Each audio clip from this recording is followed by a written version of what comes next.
Hey guys, what is up? Super K-Man Rocks here, and we are back. It is the first video in a little bit on this channel. MSI wrapped up about a week or so ago, and there's not really been a lot of content to talk about since, but we are jumping back in to League of Legends content on this channel with the summer splits starting across the globe, really. All of the major regions kicking off within the next week or two, and I'm really excited to get into it. There have been roster changes, and in this video, we're going to be going over all of them. I think most importantly, though, for this video, there's been a pretty big format change here in the LPL. Basically, everything is different. The way that these teams will qualify for playoffs is entirely different here, and just kind of the way that they'll play a lot of the other teams in the region is entirely different. So a lot of interesting things to discuss in today's video. I hope you guys are excited. If you are, let me know down in the comments section below. Let me know what you think is going to happen in the LPL this summer split. Did any team get significantly better in your eyes? Did any team get significantly worse in your eyes? Would love to know your thoughts on the roster changes, on,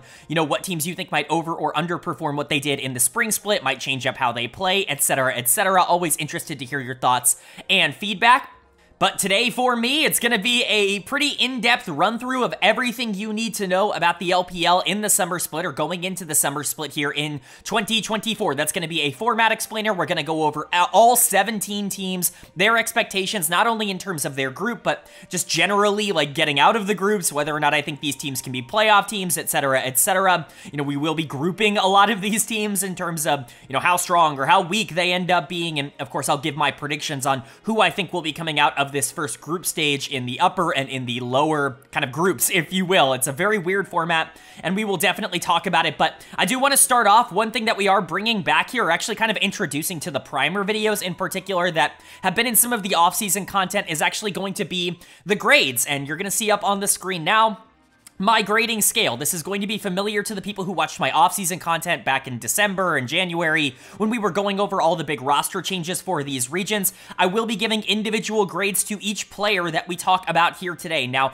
the number one most important thing that I really hope to get across when we talk about grades is that, first of all, these are just my opinions. There are going to be differences between what I believe and what you believe down in the comment section below. I know that I'm not going to agree with the consensus in every single player. I'm talking about every single starter in the LPL. There's absolutely no way that I could agree with everybody if that was kind of the format that we went through. So that's the big kind of caveat at the beginning here, is that this is just my opinion, but also this is a very flexible scale. You'll see from how I describe what each of these letter grades end up indicating, there are very few differences between individual letter grades here. Like, if I give a player a B grade and you're like, how dare he not be a B plus, or that's way too high, he should be a B minus, he's not as good, go ahead. Like, that's really not all that different from my own opinion. This is a very flexible scale. Don't get too caught up in the weeds of the kind of overall letter grades. I just think this is a nice idea to be able to group players and to be able to tell the difference between which positions in particular are strong and which positions are a bit weaker when it comes to these, you know, individual teams and the region as a whole. There are certainly stronger and weaker positions in the LPL than there are in other regions, and so we'll quickly go over what the grading scale is. If you're in the A's in any sense, you are one of the best players in the world. A+, there are only 2 A+ players in the world, in my opinion. I bet you guys can guess who they are. It's not entirely a surprise, but A+ just kind of indicates that you are the best of your region. Like, you are at worst a top 1 or top 2 player in your own region. There's really no room for movement in that area. I would be surprised if you were anything other than a perennial MVP candidate. Now, I do want to also point out, this is all in relation to the region. This is not just like an international ranking. This is not, you know, oh, we're looking at the LCS and the LEC and they're A+ players, that means they're as good as the best players in the world. That's not necessarily what I mean. It's not as applicable to the LPL in this particular case, because you are getting the best players in the world here, so you are kind of being judged on that radar, but this is in relation to the other players in the region, in the league that you are specifically playing in, just to kind of give context on that. But A+ is you're like at worst a top 1 or 2 player, and A is you're an MVP candidate. You could very well win MVP. You're likely going to be in contention for first team All-Pro. You know, these are the, you know, I don't know, like 3 to 15 best players in the world, 3 to 10. Like this, if you're an A, you're a top 10 player in the world. That's just kind of my opinion. A-, you're kind of floating around top 10 player in the world. You're almost certainly a top 20 player in the world, and you're still elite. Like, this is still your elite tier. I don't want someone getting an A- and you're like, how is this person an A-? They're a top 2 or 3 player in their their role in the world. Yeah, I mean, there aren't, 3 or 4 A's at every position in the world. There just aren't, and so if you're an A in any capacity, that's a pretty high compliment. That means I believe that you are an MVP, all-pro caliber player and that you likely will perform like that for, the entirety of the split. Then when you start to get into the Bs, really the only distinction here is just how consistent you are from a game-to-game perspective. B+ means I think you're a consistently good starter. This is someone that can be starting for the best teams in the world, that you can win worlds pretty easily with B+ players in your lineup, and you're going to be pretty consistent about it. Now, B players are about the same highs as B+ players, in my opinion, players that, will have the same best games. They're just not going to give you those best games as consistently as the B+ players. So I don't want anyone looking at a B player and being like, well, they had this and this performance last split that it was better or just as good as, these other players that in B+. Yes, I think that there are absolutely going to be performances that B players give that are better than B+ players. My gripe with them is the consistency with which they put that out. B is still a very good starter. You can still win worlds with a B as a starter.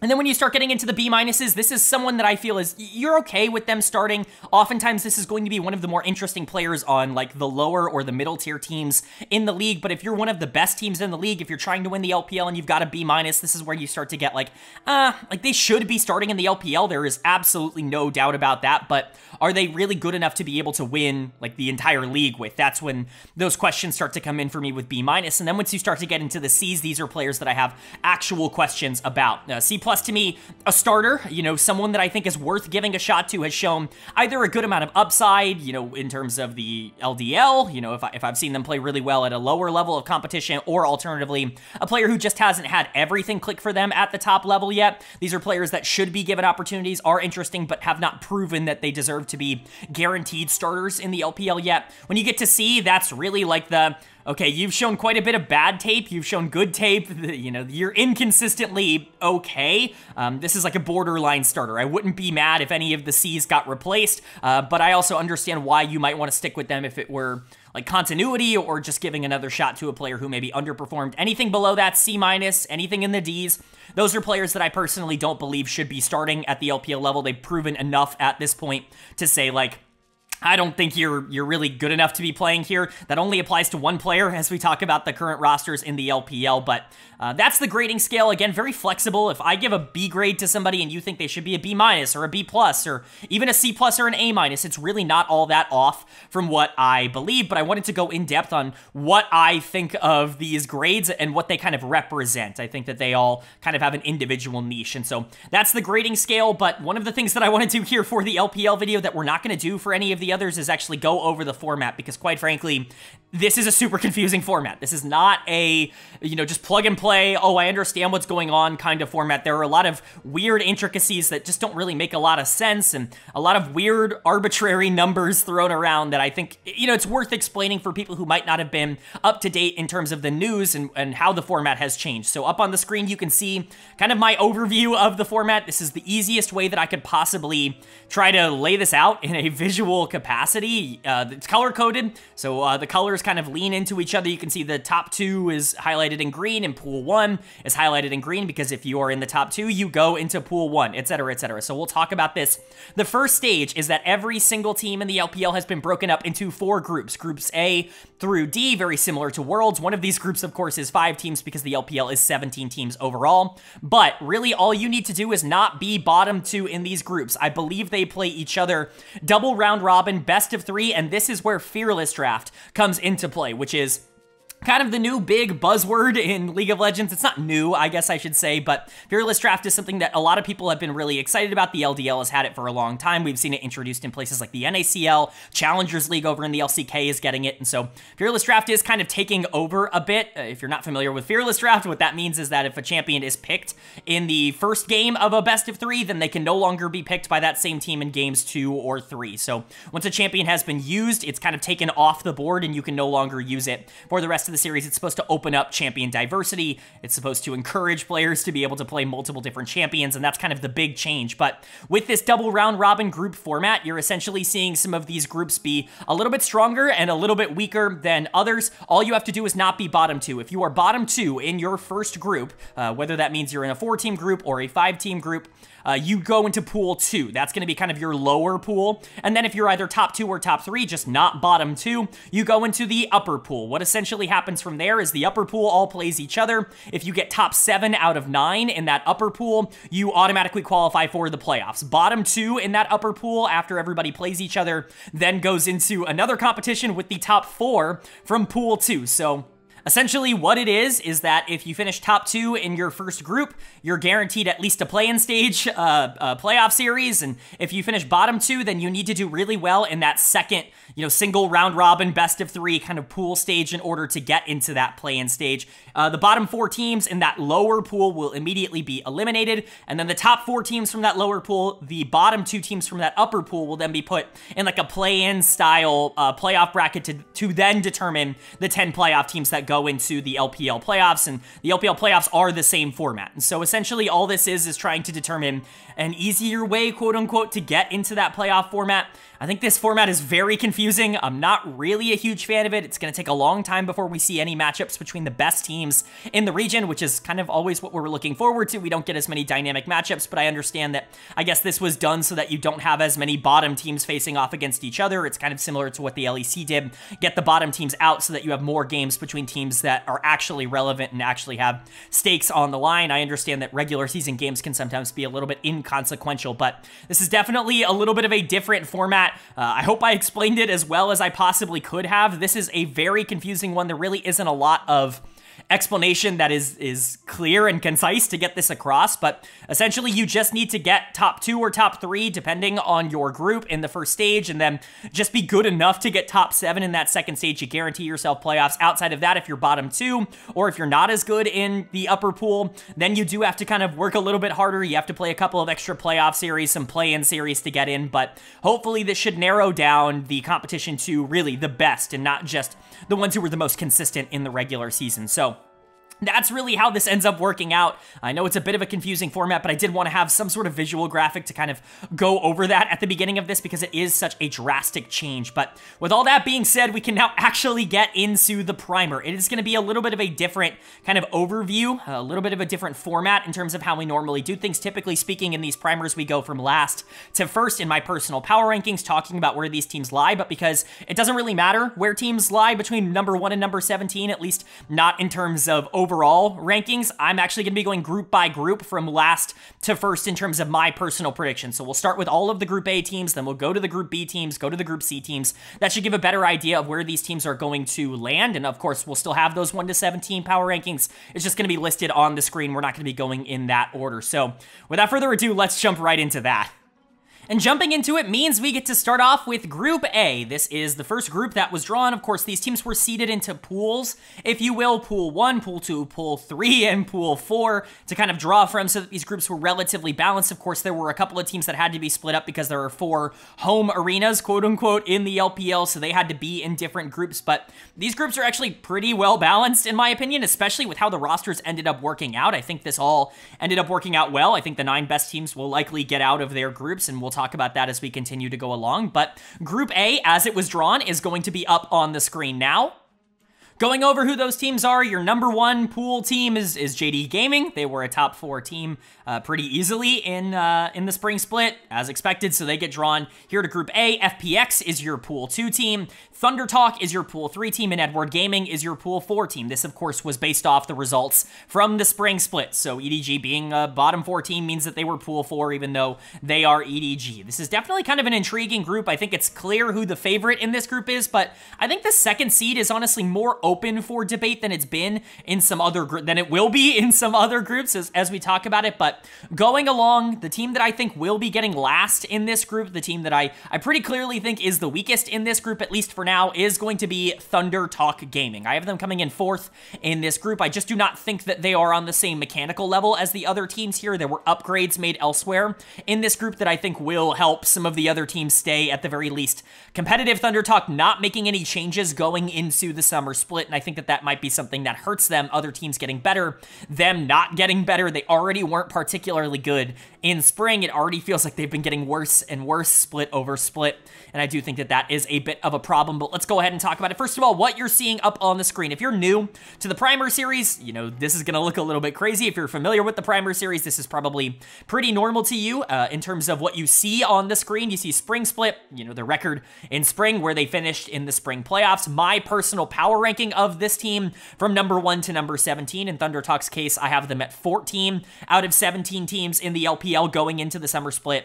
And how that's trending from my power rankings at the end of the spring split. They finished 13th in terms of the power rankings at the end of spring. I have them moving down 1 spot down to number 14, as you can see. In terms of the players that you see on the screen, all of them are going to be the starters. Any sort of asterisk next to a player's name will just denote that they are an import and that they take up an import slot. So Hoya and Yukao, both imports at this level. They are taking up import slots. They have the asterisk next to each other. The numbers below that, you know, 16 for Hoya, 17 for Beishuan. That is where I personally rank these players in terms of their position. Now, this is obviously very, very flexible. Some positions are significantly better than others, especially here at the LPL level. Mid lane is crazy good. You know, positions like support are crazy good, whereas you might not have the same kind of deep talent at AD carry or top lane in terms of the LPL. And so these numbers are definitely a little bit more conditional, and that's why I wanted to add the player grades at the bottom. This should give a better idea as to what I feel about these players. Now, the number in parentheses next to the positional rank, that's going to indicate how they have moved from the beginning primer that I did in the spring split. And this is in relation to the team. And so even if there was a change, like there aren't any for Thunder Talk, there are no roster changes, but let's say they had a new AD carry, 1xN was gone, and they had a new AD carry come in. This would still be in relation to where I had 1xN at the beginning of spring, because I want to kind of show how the team has upgraded or downgraded, not so much how the player has upgraded or downgraded. In this case, no changes, so you're still seeing these individual players move up or down, but it's kind of to give an update as to where I feel like these players have gone up or gone down since the spring split. And so that's what you're seeing on the screen. Hopefully that was a clear enough explanation, but let's get into actually talking about Thunder Talk. Now that all of the preamble is out of the way, we can finally get into analyzing these teams 17 or so minutes into this video. Again, thank you so much for sticking around, but Thunder Talk's lineup is looking like Hoya in the top lane, Beishuan in the jungle, Yukao in the mid lane, 1xN at AD carry, and Chocho at support. This is a decent lineup. I think we were excited about this a bit in spring, if only because you were hoping you were going to get some more progression from 1xN. That was really kind of the big upside development. You were starting him over Huanfeng. That was kind of the conscious decision that you were making because of the upside with him, and it hasn't exactly panned out perfectly up until this point, but there was upside there, bringing someone like Chocho in, who is known as a bit of a stabilizer,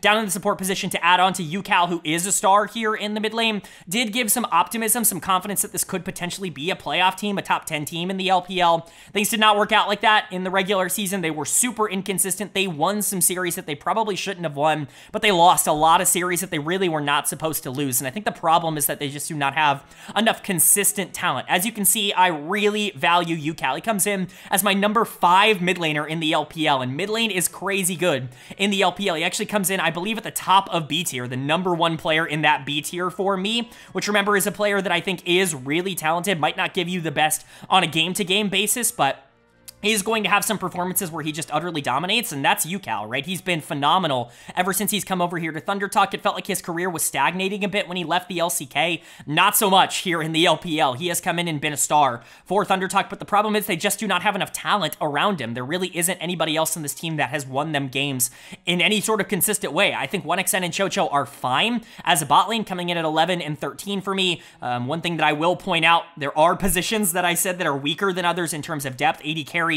and top lane are definitely those two positions in the LPL. A lot of question marks at those two roles. And so you can be a B- player and come in at 11th in AD carry. That wouldn't fly so much in like a mid lane or a support or a jungle. 1xN's an okay player. I think he has proven enough to say that he can start for lower tier teams. And I think he'll win you a couple of games, but I don't think he's going to be a star. He was hyped up as this super mechanically talented AD carry prospect. I've never really seen the upside or the hype with him that I've seen with some of the other AD carry prospects. I think generally generally something I've said a lot on this channel covering the LPL over the past 3 years, is that LPL fans hype up these prospects a little bit too, like middle tier prospects a little bit too much. I think that there are really good prospects that come through the LPL, but I think a lot of fans like to assume that every young player that plays even remotely decent at the start of their career is going to be a star one day. Never really seen it in 1xM. He's a good player, not a star, just somebody who's going to be kind of along for the ride. And Chocho's kind of a part of that as well. Also coming in at a B-. He's going to come in at 13th. That's exactly where he was at the start of the year. Chocho's perception, from my perspective, has not changed at all. He has been exactly who I thought he would be for ThunderTalk, a stabilizing presence as a support, somebody who's better on Engagers than he is on Enchanters, and somebody who is there to kind of guide 1xN along a little bit better in laning phase. He's actually been really good in terms of the mid game across this year so far. That's something that I was really impressed watching him with in Spring Split, but I don't think this bot lane's a game breaker. I think UCal is certainly definitely kind of the driving force. If you can get a little bit more out of 1xN, if he takes that leap here in his third split as a starter, then I think that that could definitely change whether or not ThunderTalk could be more competitive in this group. But I think the big swinging point for this team is the bot lane, because the top side of this map is just not good. It's one of the worst, if not the worst, in the entire league. Hoya and Beishwan are not good. They are not good players. Beishwan is somebody who's been a bit of a channel darling in the past. I thought he was super underrated back in 2022, and in 2023 he was pretty good as well. He wasn't like a superstar, but he was definitely better than the reputation he got, especially because he was just kind of first to all of the objectives. He's a very objective-minded player.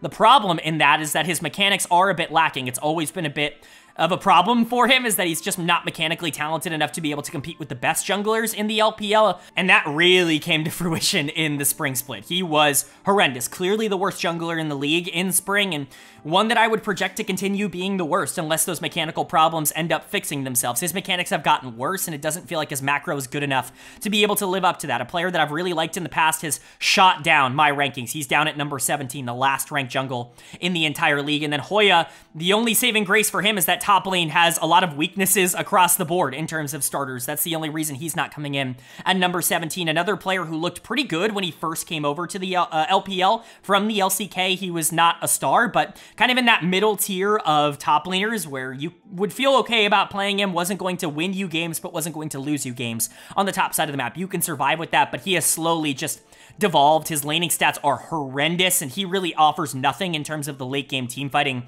Just not a particularly strong player, and I think when you're talking about the weaknesses for ThunderTalk, Hoya and Beishwan are the weaknesses, and the reason that this team pretty confidently for me comes in at the bottom of Group A. I just do not expect this top side to be able to hold up, especially against the other top laners and the other junglers in this group. I think it's just going to be a little bit too much of a problem. I love UCal. I think that he is stuck, like truly mega elo held on this team, probably the most elo held player in the world, because he's a top 10-ish mid laner in the world right now. Like, he's certainly somewhere in that conversation. It's just this team is not good enough around him to really make any sort of threat. If this team did win a couple of games in this group, maybe against teams that they're not supposed to, I'm not going to be super shocked, because again, UCal can just carry a game. He's talented enough to do that, but the full package of this team is just a little bit too weak for me to consider them as anything other than the team that you would expect to get last going into the season here in summer.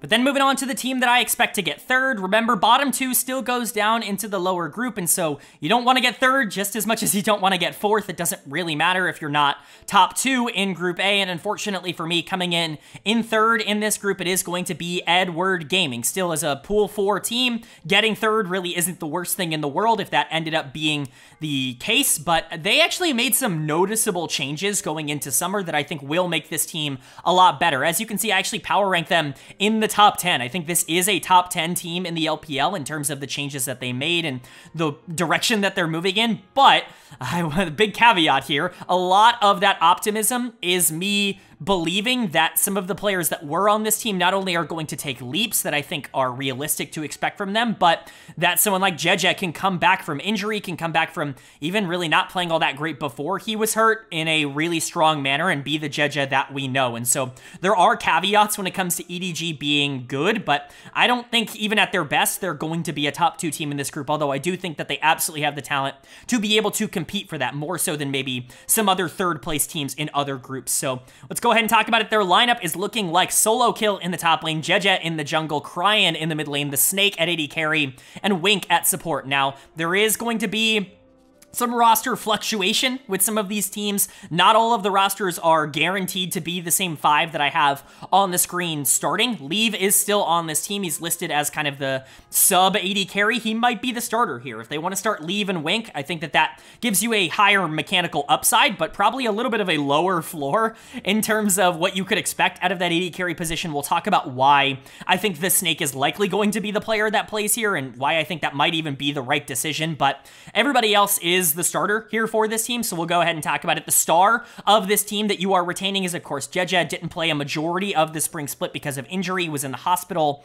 Hopefully he's okay. If everything is okay with Jeje, then getting him back is such a major addition for EDG that alone might push them to be more relevant. One thing to note, though, even when Jeje was playing for EDG, it's not like this team was good at all. In the spring split, they were 16th out of 17 teams. They went 3-13 in the spring split. This was not a good team, and that's even with a player like Jeje. He's going to fall a couple of spots. He's going to be ranked as my number 5 jungler. Again, jungle's really good, and so being number 5 is certainly not a huge negative, but if you are getting the player that I think you could get, especially with this team upgrading in a lot of pivotal areas, most notably, mid and support, I think Jeje could get back to being kind of a leader and a focal point for how this team wants to play their early games. That was really kind of a big strength of EDG when they were super competitive in 2021 and 2022, when they were a Worlds winning team, or at least a Worlds contending team in 2022. Having Jeje be such a primary focal point for the early game was really what drove them and a lot of their decisions. I think if they can get back to that, that can hide a lot of the mechanical problems that this team could potentially run into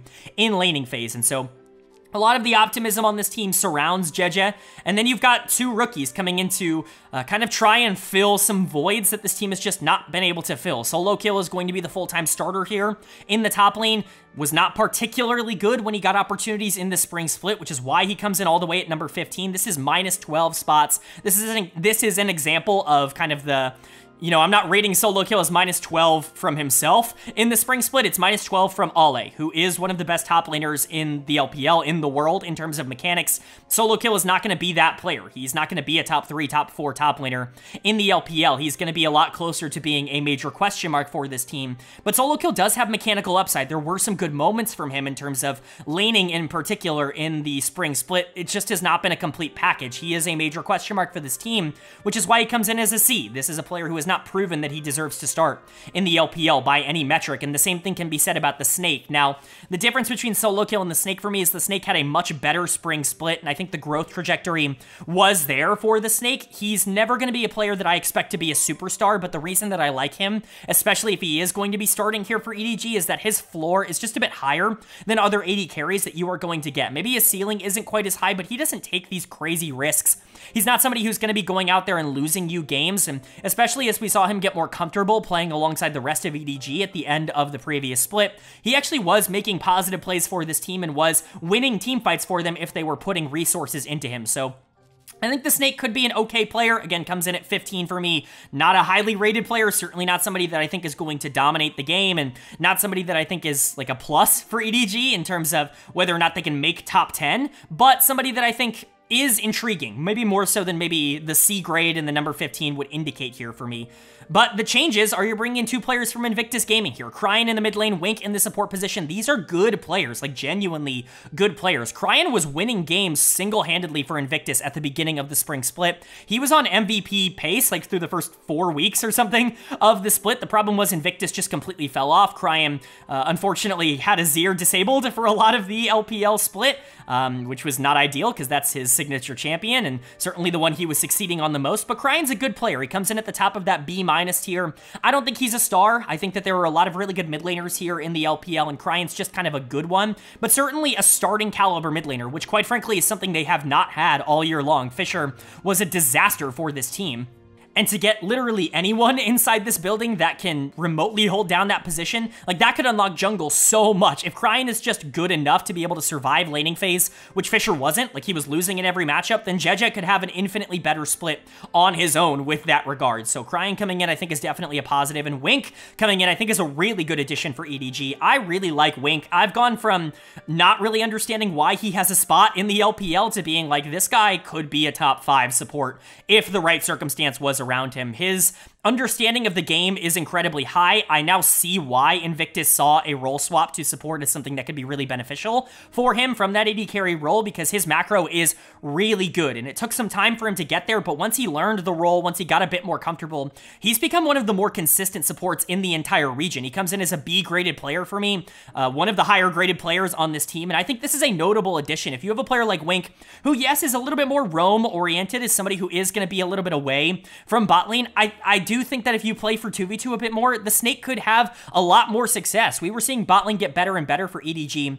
throughout the back half of the spring split, and that was with Vampire, who I think is just not good enough to play in the LPL. You bring someone like Wink in, the Snake could be a top 10 AD carry in the LPL, and that's good enough to make this team, you know, not better than top 10. Like, they're probably top 10 with the Snake being a below average AD carry, and with Solo Kill not winning on the top side. Just Jejek, Ryan, and Wink, I think, as a trio is good enough to get you top 10. I think that that is a strong trio. It's certainly better than anything they had in the spring split, and I think there's potential for that to get even better if players like Solo Kill and the Snake can actually start developing, the Snake in particular. So EDG definitely making some interesting changes this offseason, and ones that I think will actually impact them in a pretty positive way. And then coming in at number 2 in terms of this group, that means getting out of the group. And I think, honestly, their expectations are a little bit higher than maybe what mine are for them.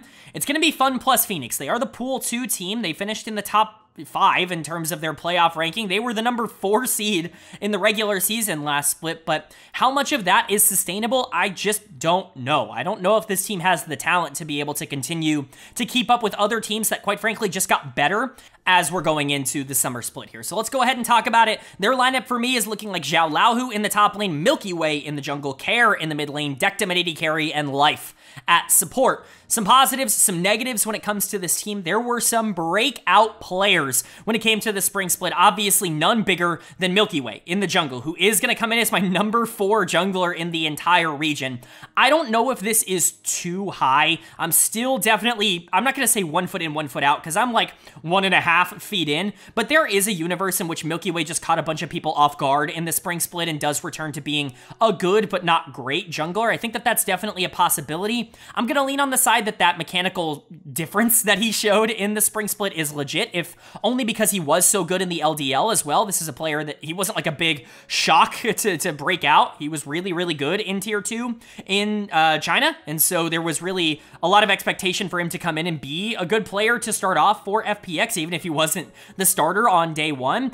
But nobody could have predicted him being as good as he was. He was an MVP finalist for me, finished 3rd in MVP voting for me. And I think he was more than deserving of that. Can he repeat that performance? That's going to be a big ask, because I do think teams have gotten a little bit more prepared for him. We saw that in the playoffs when they had to face Ninjas in Pyjamas. You know, a lot of people picked FPX to win that series because Milky Way had been so good. I was one of the few people who picked Ninjas in Pyjamas. In fact, I think I picked them 3-0. And a lot of that lack of confidence in FPX just came from the understanding that if you take away Milky Way, this team doesn't really have a lot of other winning avenues. Life is a really good player, and we saw him really kind of expand a lot of the game. I mean, Rumble support has become super standard across the world, and a lot of that can be traced back to Life, but this was a bounce back split for him. He was horrible in 2023 with Hanwha Life. He was a really bad player, but also, another but, he was really good every stop that he was on before that. He was great for KT Rolster, he was great for Gen G. This has been a player that had been considered a top 5 support in the world for most of his career. He just wasn't very good in 2023, and so to see him come back in 2024 and still be one of the better supports in the LPL, was it really all that surprising? I don't know. Again, another 1 foot in, 1 foot out kind of performance. For now, I'm gonna kind of bet to wager that it is gonna stick around. He's gonna get a B+ grade for me, gonna come in as the number 6 support in the LPL. He really was terrific. He was a top 3 support in the LPL in the spring split, but do I think that that's going to carry over? I just don't know. Again, 1 foot in, 1 foot out, he comes in at number 6, but B+, again, is still a really good ranking for a player like Life, who was as bad as he was in the in 2023, in the year prior.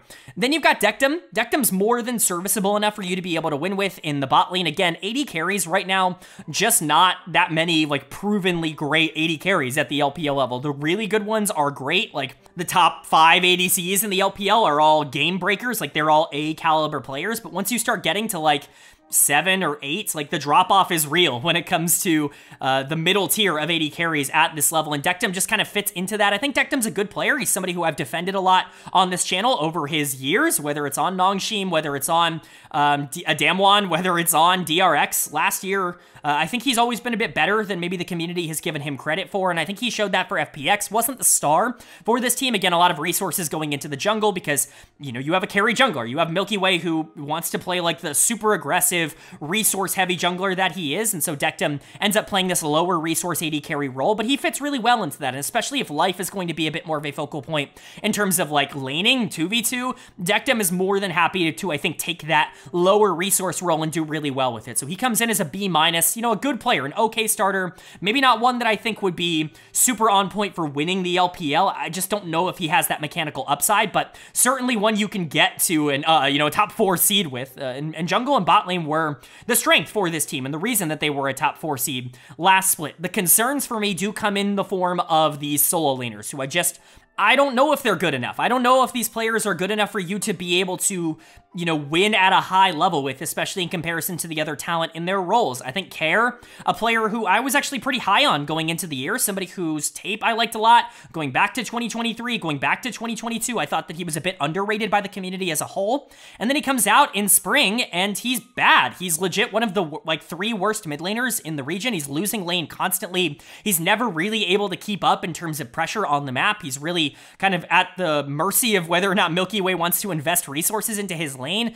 Like, maybe a carry jungle role is not great for Care. Maybe he wants a bit more resources. Maybe him having to sacrifice a bit was contributing to his horrible performances, but there's really nothing else to say other than that his performances were horrible this past split, and he's got to be better than that. I am erring on the side of caution. Again, 1 foot in, 1 foot out, trying to neutralize and come to the middle of those 2 performances. He comes in as the number 13 mid laner for me, still a B- player, still somebody that I think is okay to start because, again, he's shown better tape than that. He was a B player coming into the year for me. I think it's fair to knock him down a grade, but I don't think it's fair to put him in that C range just yet, just in case it was a bit of an outlier split. But if you're going off of spring, he was a bit of a problem. And then Zhao Laohu with something similar. He had been pretty horrible for the entirety of his career, all the way up until summer of 2023. Summer 2023, it's like, oh my god, Zhao Laohu's figuring it out. He's starting to win lane. He's translating those leads into actual pressure in the mid game. Like, this is why they've spent 3 years trying to develop this player, is in order to get that version of him out. And then he just regressed right back to being exactly what he had been for years prior in the spring split. It's like, okay, well, if he's just going to be that guy again, a C+ caliber top laner, somebody who's not a top 10 top laner in the LPL, which is a pretty achievable thing right now with how weak top lane is at the LPL level outside of the best players, then okay, like, can you really expect your team to go all that far with a player like that in the top lane? Can you really expect your solo laners to be playing like these two played in the spring split and still be a team that competes at the highest level? I just don't know. Milky Way could be the best jungler in the league. He could be the best player in the league, especially in terms of mechanics, and you could get good performances out of Life, who is able to carry team fights in terms of damage on some champions, Dectum, who's the perfect AD carry for this team. If these solo laners don't show up, this team's not going to be relevant. I could see a world in which they do not finish in the top 2 of this group, in which Edward Gaming is just better than them. And as you can see in my power rankings, they fall down to 8th. I think teams got better. I think there's going to be natural regression for a team that did overperform. I think they have been found out a bit. If you take away Milky Way from this team, do they have other avenues that they can win through? I just don't know the answer to that question. There are too many concerns for me with FPX, and quite frankly, I do not think they're going to match the same kind of highs that they had in the spring split. That's definitely a take that I have, but I guess hopefully we can still see some more growth from some of these players. If you're getting summer 2023 versions of Zhao Laohu and Care, this team absolutely could be top 4 again. I just think that that is a lot to ask, and so we're going to have to see, but at least for now, they just barely come in the top 2 in this group for me. And that leads me to the number 1 team in the group for me, the number 1 team in the group for basically everyone. This was a pretty easy decision. It's going to be LGD Gaming. They should win Group A, and it should not be particularly close. Even if you're a big fan of FPX, this should not be something that I think a lot of people have to think about all that much. JDG is the clear favorite for this group, and, you know, despite their quote-unquote underperformance in the spring split, them not going to MSI, I think they would consider that an underperformance.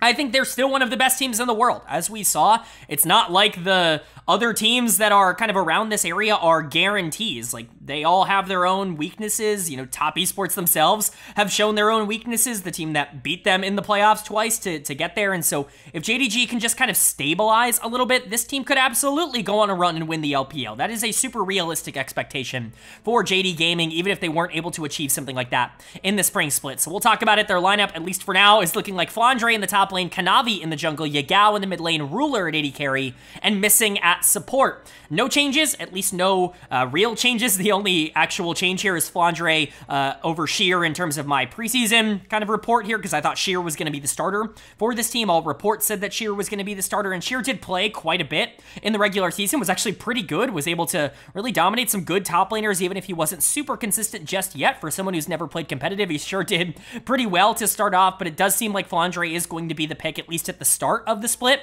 for this team.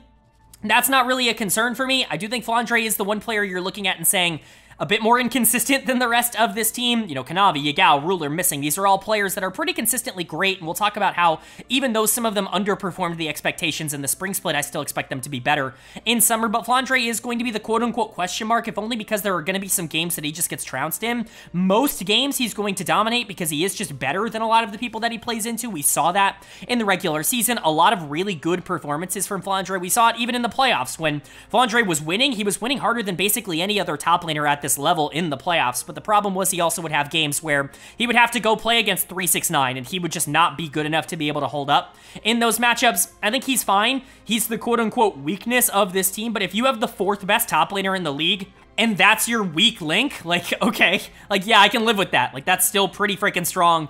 You still have a lot of positives elsewhere. Kanavi is still Kanavi. Like, at the end of the day, he's still going to come in as my #1 ranked jungler in the entire league. And this is a bit of a spoiler alert. This isn't going to be too shocking to anybody who's followed the channel. He's the only player not on Bilibili Gaming to come in at #1 in terms of their own position. I think he's better than Shun. I think in terms of the individual positives that he creates for his own team, he still has an argument to be made that he's the best jungler in the world. I don't think he had the best opportunity to show that off in the spring split, even though he was really good in the regular season. I think the playoffs definitely soured some people's opinions on him.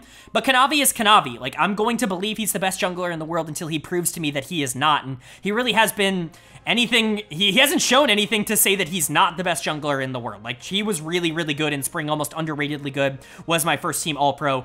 I don't really have a lot else to say. He's an A-graded player. This is somebody who would start for any team in the world. There are not, you know, 2 or 3 junglers that are better than Kanavi. He at very worst is a top 2, top 3 jungler in the world. I think no matter how good you think the LCK junglers are, like, Kanavi is at the very least a top 3 jungler, in my opinion. And then you've got Yagao in the mid lane. Yagao is Yagao. Like, my opinion of him has very rarely changed. He's not having this dynamic kind of carry split that he had the last time he was on JDG. Remember when these two were playing together last, Yagao and Kanavi in 2022, Yagao was a top 10 player in the world. Like, he was really playing at the best point he has ever played in his entire career. He goes over to BLG, has some trouble adjusting in the first split, but by the time summer rolls around, him and Shun are in a really good spot. You know, Bilibili was obviously great. They made the semifinals of Worlds. Like, they were a really good team, but Yagao coming back to JDG has just kind of been a guy. He's still the 3rd best mid laner in the LPL because there really aren't a lot of provenly great mid laners in terms of what they offered in spring. Yagao wasn't bad, and that means that he ranks above some of the other players that are going to come in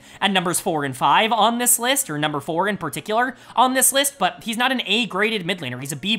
He's a good player. He's consistent. You know what you're going to get from a game-to-game perspective from Yagao. You're just not going to get the same kind of takeover performances that you might get out of some other mid laners. He's just going to be a very consistent, very stable player. He is part of the reason Kanavi looked so good in the spring split. I would expect that to continue to be a positive for the jungle, but Yagao's stats might suffer because of that. And then the bot lane. This is really kind of the make or break onto whether or not they're going to be a top 2 team. They come in at 3 and 3 respectively. Like, they both come in at number 3 in terms of these position rankings. They were the 3rd best bot lane in the LPL last split, and that's just not something that Ruler and Missing could have probably comprehended at the beginning of the year. They were clearly the #1 bot lane in the world going into 2024. Like, they were that good in 2023. It wasn't even remotely close. There was nobody even kind of on their level in terms of what they could offer in terms of the 2v2 and, you know, even going into the mid game, being able to separate themselves in terms of these skirmishes. There was just nobody better in the world, and it wasn't close. But the problem was both of them kind of were just okay in the spring split, and that's really not what you wanted to see. Neither were an all-pro caliber player, in my opinion. Ruler had games where he was all-pro caliber, and he's gonna stay as an A-graded player, but he's still gonna come in at number 3. Like, that should show you just how good the top-end AD carries are at the LPL level. I think you can make an argument that Ruler is like a top 4 AD carry in the world and still comes in as the number 3 AD carry in the LPL.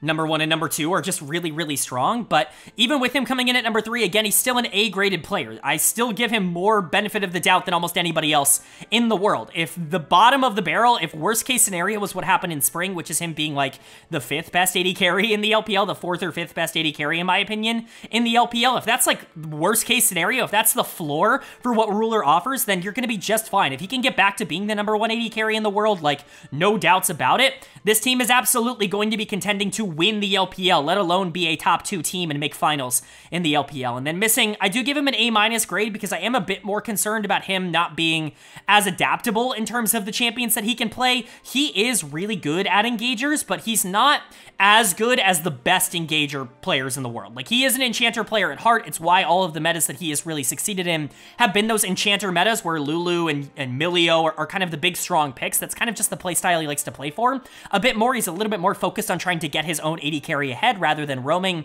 It has adapted a bit more into being a bit more of a roam-oriented meta, at least in terms of what I would expect going into summer, and I think missing might not be as good as the top 2 supports in that regard, but again, if you're in the A range at all, like even A-, like you're one of the best players in the world. You are a top 10 adjacent player in the world, and I still think missing is a top 10 adjacent player in the world. Him and Ruler should be the best bot lane in the world, and they absolutely have the potential to be that. They just weren't in spring, and so there is a bit of projection there. They're going to come in at 3rd in my power rankings. I think them and Top Esports, spoiler alert, at 2 and 3, they can be flipped if you want. If you want to put JDG at 2, I honestly think JDG is more talented than TES. I still, to this moment, think that JDG is more talented than TES, but they have to be able to put it together. We have to be able to see that Flandre can hold up in major playoff series against players like 369, and Ruler and Missing have to show that they are getting back to the consistency that they had in previous years and not the inconsistently great play that they showed in the spring split. Kanavi, I'm not worried about. Yagao is Yagao. You know what you're going to get out of him. This should still be a team that pretty easily, makes worlds and competes for an upper tier spot, but the potential of this team is to be the best in the entire region, and I still think that that is achievable for them. Then moving on now to Group B, and Group B is one of the groups. I think this is probably going to be the least interesting to talk about. Not the teams, but in terms of just kind of the order that these teams go in. I think it's pretty easy to predict which teams are going to be able to get out of this group and which teams are probably not going to be able to get out of this group, but we'll go over the analysis nonetheless. The teams in this group are, of course, Bilibili Gaming as the Pool 1 team. Pool 2 team is Team WE. Pool 3 is LGD Gaming, and Pool 4 is RNG, and you probably wouldn't have expected that order coming out of the spring split, but, RNG completely shit the bed, and LGD actually overperformed expectations for a majority of that split. Can they do the same going into this group stage? I'm not entirely sure. Like I said, I think that the order that these teams come out could be a little bit more variable, but I think the teams that do end up coming out are probably not going to be all that surprising in terms of the upper and the lower pool. So let's go ahead and talk about it, starting with the team that I expect to get 4th, and this might really be the only surprise as we go throughout this. Coming in at 4th for me, it is going to be LGD Gaming. I know some people are going to want to see RNG here because, quite frankly, RNG was just worse than LGD in the spring split, and they were. Like, I truly believe that if both rosters had stayed the exact same, that LGD would be ranked higher than RNG because of the way that things went in the spring split, where LGD actually did overperform expectations, where they did actually have some pretty good synergy, but their weakness is just a little bit too exploitable. I think they did overperform, and quite frankly, RNG got better, as we'll talk about as we go through this group. But talking about LGD in isolation, this is an untouched team from the spring split. They are exactly who they were last split, and, they were a pretty good team, and so there's reason to believe that maybe they're going to do better than what I have them ranked here, but let's talk about it. Their lineup is looking like Bertle in the top lane, Meteor in the jungle, Haichao in the mid lane, Xiaoya at AD carry, and Jinzhao at support. I believe it's going to be Xiaoya. It could be Kepler. They rotated in and out throughout the split. In spring, the ranking would not change. I have them as almost identical grades. I think they're pretty similar players. I think Xiaoya has has more upside, which is why I'm listing him here. I like his game a little bit more. I think that he's been better in recent memory, even if Kepler has a better track record over the course of his entire career. So I have Xiaoya listed here. If it's Kepler, again, the analysis doesn't really change, so we'll talk about that when we get there. But the strength of LGD has been the top side of this map, not just top lane, but top jungle and mid, who I think all had really good splits, all things considered, in spring. I think Haichao in particular was kind of the standout member of LGD for me. He comes in as the number 12 mid laner in the region. He's all the way up to a B- in terms of the grade. I was not in that zone on Haichao at the start of the year. I was actually ready to write him off. If you go back and watch my spring primer, a lot of what I was talking about in that primer was actually that I was ready to give up on Haichao, that I didn't really understand why he was still getting opportunities. A very similar kind of situation to what I was feeling about Zhao Laohu, where it's like this team has invested so many resources and so many years into trying to get him to be a good, you know, starting caliber mid laner at the LPL level, and it's just never really come to fruition. And then he comes out in spring and has the best split of his entire career, no questions asked. He was really good in spring, was doing really well in lane, was actually able to translate that into really strong mid-game pressure, which helped out the rest of the map in a really good way. And Haichao was this team's best player in spring, and he's going to come in ranked as, I guess, theoretically the best player on this team going into summer. You know, 3 B- players. He's kind of the upper tier of that B- in comparison to the other players on this list, but he does come in a little bit lower in terms of the number because, again, mid laners are just way deeper at the LPL level than top laners, at least at the moment. But Bertle is also going to come in pretty highly here. He's going to come in as my number 9 top laner. That's the exact same as what he came in as, you know, at the start of the year. I've always been a bit of a Bertle defender. You see a lot of people clown him online because he was put in a situation that was just really poor for him. He was asked to play a pivotal role on a Damwon team where he just wasn't ready to take that opportunity. He's been pretty good outside of that situation. He was pretty good on Sandbox. All things considered, things really fell off a cliff in summer of last year, but he was really good in spring. I thought he was an all-pro caliber top laner in the LCK in spring, and so you average that out to him being kind of an okay player for Sandbox. And then he comes over here for LGD, and he's pretty consistently beating the players that he should beat and losing to the players that he should lose to. He's just kind of the example of a B- top laner. He's going to give you some wins against teams that aren't good enough to be able to match him mechanically, and he's probably not going to be able to give you a ton of wins against the best teams in the entire league. Not going to break the game wide open, but certainly not the worst player of all time, and especially at top lane right now where, you know, it's kind of a struggle to find good, competent, consistent top laners. You will take Bertle. There are a lot of teams that are better than LGD that wish they had a top laner like Bertle, so I think they're going to feel pretty okay with that. Bertle and Haichao, to me, are the strengths of this team. Meteor is also a strength. I don't want it to seem like I'm writing off Meteor. He is going to fall a bit in terms of these rankings because I do think that his weaknesses as a player are being exploited more now than they were last year. He was really good last year, kind of on that same trajectory as a player like Zhao Hao, where both of them were on pretty poor teams and weren't able to get a lot of wins, but they looked really good individually in those circumstances. I think the reason I was so much higher on Zhao Hao, and I continue to be so much higher on Zhao Hao, is because he can do it on a variety of different champions. If you need him to be a carry, he can do that, but if you need him to be a facilitator, he can also do that. For Meteor, he's just not a facilitator. He has to be on carry champions. Really, all his good performances have come on his marksman. Graves, Kindred, like that is the sweet spot. For Meteor, he can play other carry-oriented, other resource-heavy picks, but you ask him to play Maokai, you ask him to play Sejuani, the quality of play does dip pretty tremendously. So yes, he is a B- player. I do think he is an asset to this team, especially as a player that, you know, is on a 15th ranked team. B- is still pretty good for jungle. I just don't think that consistency is going to come through in the same way that you're going to get that out of players like Haichao and Bertle, who I think you kind of know what you're going to get on a game-to-game basis regardless of the champions that they end up playing. Meteor, again, a bit more I guess you could say limited in terms of the play styles that he can offer, but then you get to the part of the team that I am concerned about, and the reason that they do rank so low, and that's the bot lane. Xiaoya, Jin Zhao, they're just not a good bot lane. They're going to rank 16th and 15th respectively.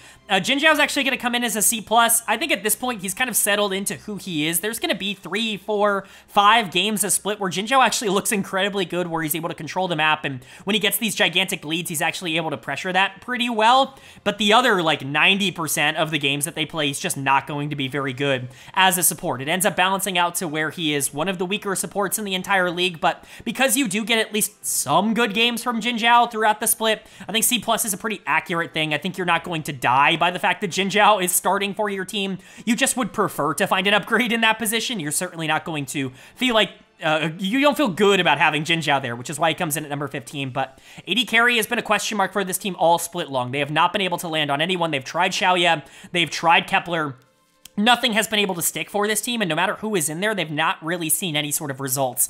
The AD carry position has just been kind of a black hole for LGD ever since last year, and nobody has really been able to fix that so far. Xiaoya's going to come in at 16. You know, Kepler would come in at 16 for me as well. They're going to come in as C-ranked players. Neither of them have proven that they can play at this level. You know, Kepler obviously had that good stint with Thunder Talk a couple of years ago, but ever since then, not only has he been bad at the LPL level, but he's been bad at the LDL level, which is why I have Xiaoya listed here, because at least Xiaoya has been good when he's been playing at lower levels of competition, but I don't think either of these players are game breakers. Both of them are going to be considered weaknesses towards this team as a whole, and I think the fact that this bot lane is so poor, the fact that we're projecting them out to be one of the weakest in the entire league, in a meta where that's just not something that you can really get away with nearly as much as you can in other areas, I just don't think LGD is going to be able to overcome that. I think with other teams being able to get better in other stages, that's going to matter. Now, if they continue to overperform, they were the 11th best team, the 12th-ish best team in the league last split, and if that's the case, if your top side's still doing well, I think that that's a realistic possibility.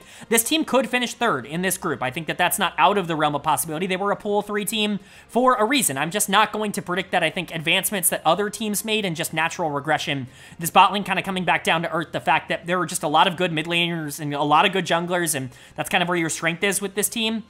Like, all those things compounding make me think that LGD is probably going to be a little bit weaker. They're going to play a little bit more up to the, you know, expectation that we had for them going into the year. But still, I think that there's a lot of room for this team to even overperform what I'm expecting now and get back to something that they were closer at in the spring split. An okay team, but one that I'm really not expecting a lot out of in summer. Then moving on to the team I expect to get third, and this is definitely not a surprise if you saw who got fourth. It's the pool 4 seed. It's RNG for me. And I think this team just has a little bit of a higher floor because of the changes. I'm not in love with all of the decisions they've made. They've clearly moved down in terms of these rankings, in terms of what we expected from them going into the year. They came in at 5th in terms of my preseason power rankings. Now, they came in top 5 for everyone. I saw some people putting them as high as 3rd in terms of their preseason power rankings, and so I feel pretty good about having them not only in 5th, but in the same tier as other teams around like 6 or 7 or 8, as opposed to anywhere near the top 3 or 4 teams. I think that they were a tier gap in between. But still, I mean, who could have predicted this team being as bad as they were? Even I thought that they were going to be at least competent. Like, this was going to be a team that at least tried to compete for a world spot, but that's not who they are. That's not who they're going to be here in 2024, and I think they've accepted that. They made some changes to get themselves in at least more of a competent position, but you're kind of hoping for a lot of bounce backs. And that's really not a reliable way to get your team better, to get your team back on track, is just hoping that things fix themselves.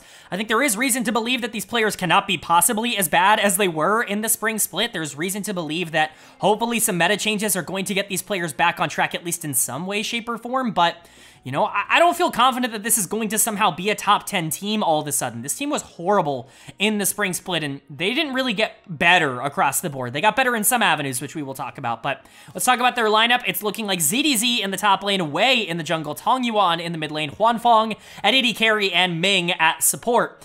Some changes here, as I'm sure you can see. Top lane, AD carry, both different, but you're running back the same 3 in jungle, mid, and support. Probably the 3 most important positions in the game at the current moment, and so certainly not an ideal situation for you, but you have to hope that these players are going to get better.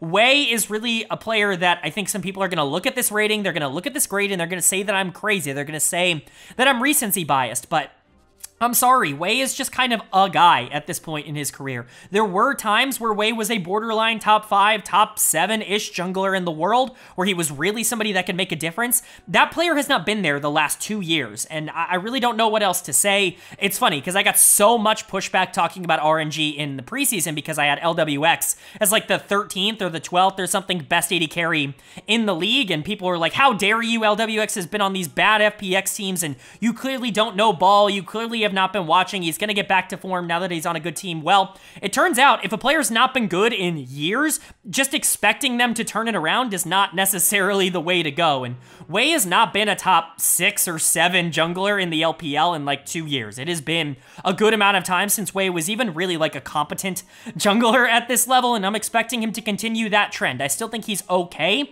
He's not been a disaster, but he is super inconsistent now. He's going to have games that he just carries and looks really good in and is able to stabilize and survive the early game and, you know, really make things happen in terms of the objectives in the mid game because he has such a good mental. But the games he loses just about as hard as any jungler in the entire league. And there are going to be games that he individually loses for his team, and that's just not something that you get out of a jungler that's like good at this level. And I'm sorry he's going to come in at a B- because of it. He's been closer to a C+ in terms of his actual performance, but again, this is kind of the middle ground here. This is as much as I can give him. He's going to come in as my number 10 jungler.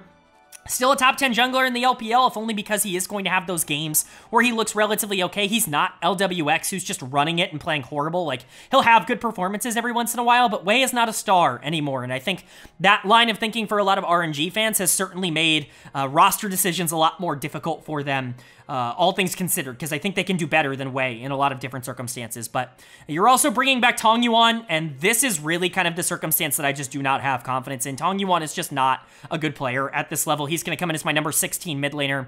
The experiment has failed. Like, they took a risk on him. They clearly liked him coming out of their system, their LDL team. You know, they brought in Angel to try and translate his skill set a little bit quicker. Angel was not good for this team, but even then, Angel was still getting play above him because Tong Yuan was not ready. They ended up moving on from Angel in order to, you know, get Tong Yuan more reps at the end of 2023, and he was horrible in summer. Like, he made some developments, but there really wasn't a lot to like. Like, there wasn't a lot of floor to like about Tong Yuan, and I think you could argue he was even worse in 2024 spring, and it's just not a good look. Like, C+ is very generous. It's because he does have good games, and there are going to be times where he can look good because he's okay from ahead, and if he gets those resources, he is a relatively decent player, but man, he just is not able to generate his own resources at this level. He's not able to win lane. He's not able to even really stay neutral. So Tong Yuan is not a player that is helping this ranking. In fact, I think he is one of the bigger hindrances that this team is going to have in 2024. And then Ming, and how do I even talk about Ming, right? Dude's coming in as a B-, 12th ranked support. Like, this is somehow both super harsh in terms of how much I've dropped him. Like, he was an A- ranked support coming into the year for me. Like, going from A- to B- feels completely unheard of, and yet it also feels like almost forgiving of him in a way because he was not a B- support in spring. He was one of the worst players in the LPL in spring. Like, he was unplayable at times, and one of the big concerns for me, and the reason that I am actually concerned that this is going to be something that ends up lasting for Ming, is that the problem felt like he just did not know how to play the current modern meta supports. Like, he cannot play Ashe. He cannot play Rumble. Like, he can't play any of these more modern supports. He has to play Nautilus. He has to play Alistar. Like, those are the only champions it seems he is capable of playing at a high level right now, or even at a competent level, and that's not good. Like, that is super targetable, and teams did target him in draft at the end of the year, and he was not able to recover from that. And so, until he proves to me that he can do something other than engage, like that he can play a role other than Nautilus hookbot, like, I need to see that in order for me to believe Ming can bounce back. Now, if he's good through the first, you know, couple games of the season, yeah, I'm all backing on the Ming train. He's going to be a B+ in no time. He'll be a top 6 or 7 support at that range. But right now, I have way too many concerns with how Ming played in spring for me to really believe that it was an outlier. Like, I need to see an adaptation from him in terms of his play style. I believe in the mechanics. I believe in the decision making, but I have to see it in terms of the versatility in which he showed that he was problematic in the spring split. But then you've got the 2 new additions to the team. We'll talk about the positive one first, and that's Huanfeng coming into the bot lane here. He's honestly going to come in as my number 780 carry already. Huanfeng has never been bad when he's played. Like, he has never been anything other than really good when he has played. Even for Thunder Talk, people like to look at those Thunder Talk years and say that he was, you know, oh, that's the downswing of Huanfeng. He wasn't as good as he was on Weibo. And I think to an extent there is some believability in that. Like, maybe he wasn't as good as he was on Weibo, where he was like a top 4 or 5 80 carry in the region, but he was still pretty darn good on Thunder Talk. He is certainly somebody you could play through, and especially going from LWX to Huanfeng, like, this is an upgrade. Like, this is...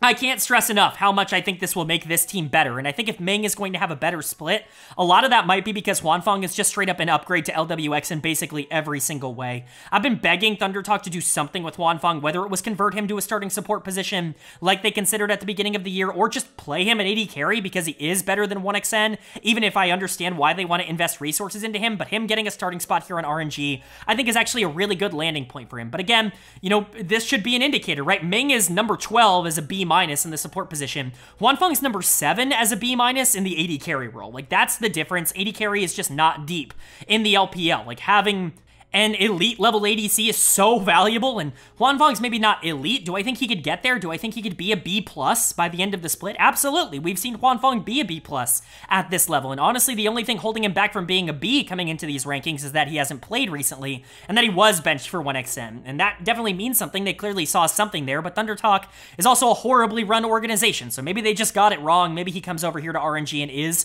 really good. I think that that's definitely a possibility, but for now, I am going to show some caution. But even at his worst, Huanfeng should be better than anything that LWX gave you last split, because he was horrible. I mean, truly unplayable.